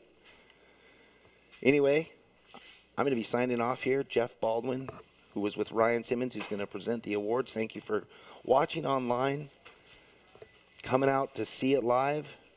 I hope everyone's had a great time like we have. If you're interested in coming on a great vacation place, get up into the Central California area, Pismo to Morro Bay, Paso Robles, all of it, and have a good time. Thank you for listening. Bye.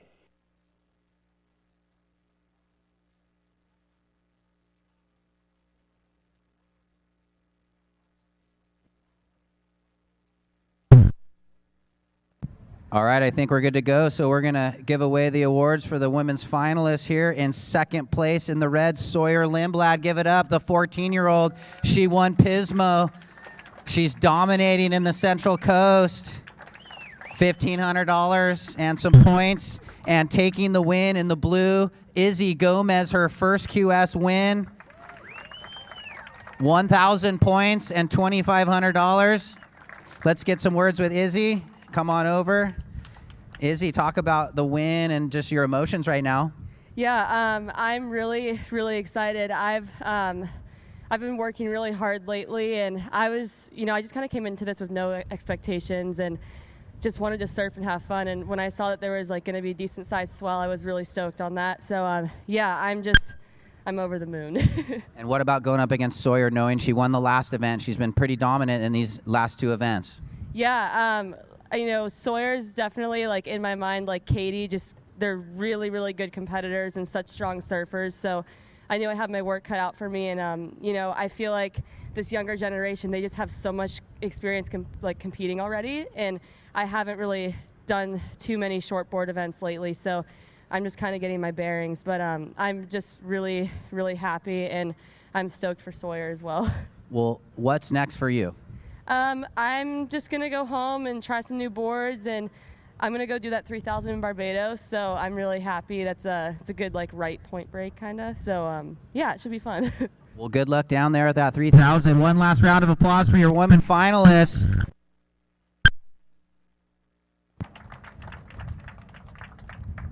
All right, congratulations, ladies. I think they have the real checks, and we'll ask the men finalists come on down. David DeCarmo and Taro.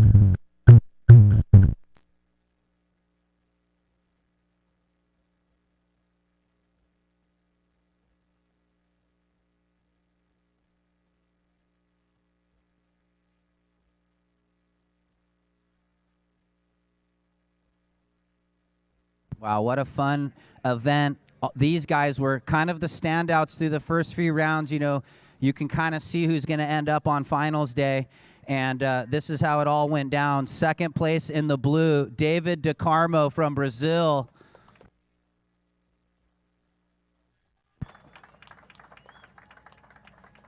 So he's got the the trophy, the 800 points, the $1,500, and in his first QS final, he gets the win. Taro Watanabe. Taro surfing with some authority all week. You've got some new boards under your feet. Talk about the experience of your first final and getting the win. It was a crazy feeling. I never experienced it before, so it was just pretty new to me, but I just tried to have fun, and it was really fun. And you knew your opponent was always going to be tough. He's been surfing really good, kind of the standout. What was your mindset going into the final first, and then after you got the 8, did that settle your nerves? I was just trying to catch like any good waves that came through, and then after I got the 8, I was just trying to get like a better backup, and then that last wave came in, and then I just tried to go, and then it's unfortunate he got the interference, but it was. Yeah. That's how it plays out sometimes. So there's your champion, Taro Watanabe. Give it up. And David DeCarmo. Yeah, boys. So that wraps up the 2 Slow Cal Opens at Pismo and at Morro Bay. Thank you to all the spectators for coming down. You guys were awesome. Thanks to Morro Bay. And I'm not sure if I'm passing it back to Jeff or we're wrapping it up, but thanks for everybody that was watching at home. And tune into those Australian QSs, I guess. We're signing out.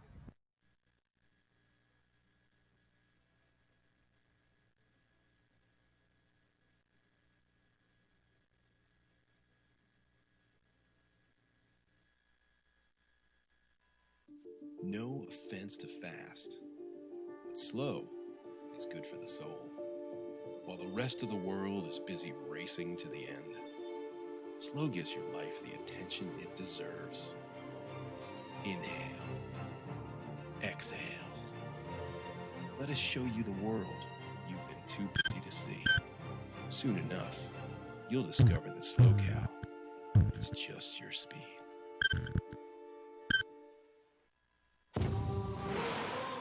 How do you know you're in the presence of a legend? When there's not a break, hit, drop, trail, or challenge they can't handle. There are many SUVs, but there's only one legend. Legends aren't born,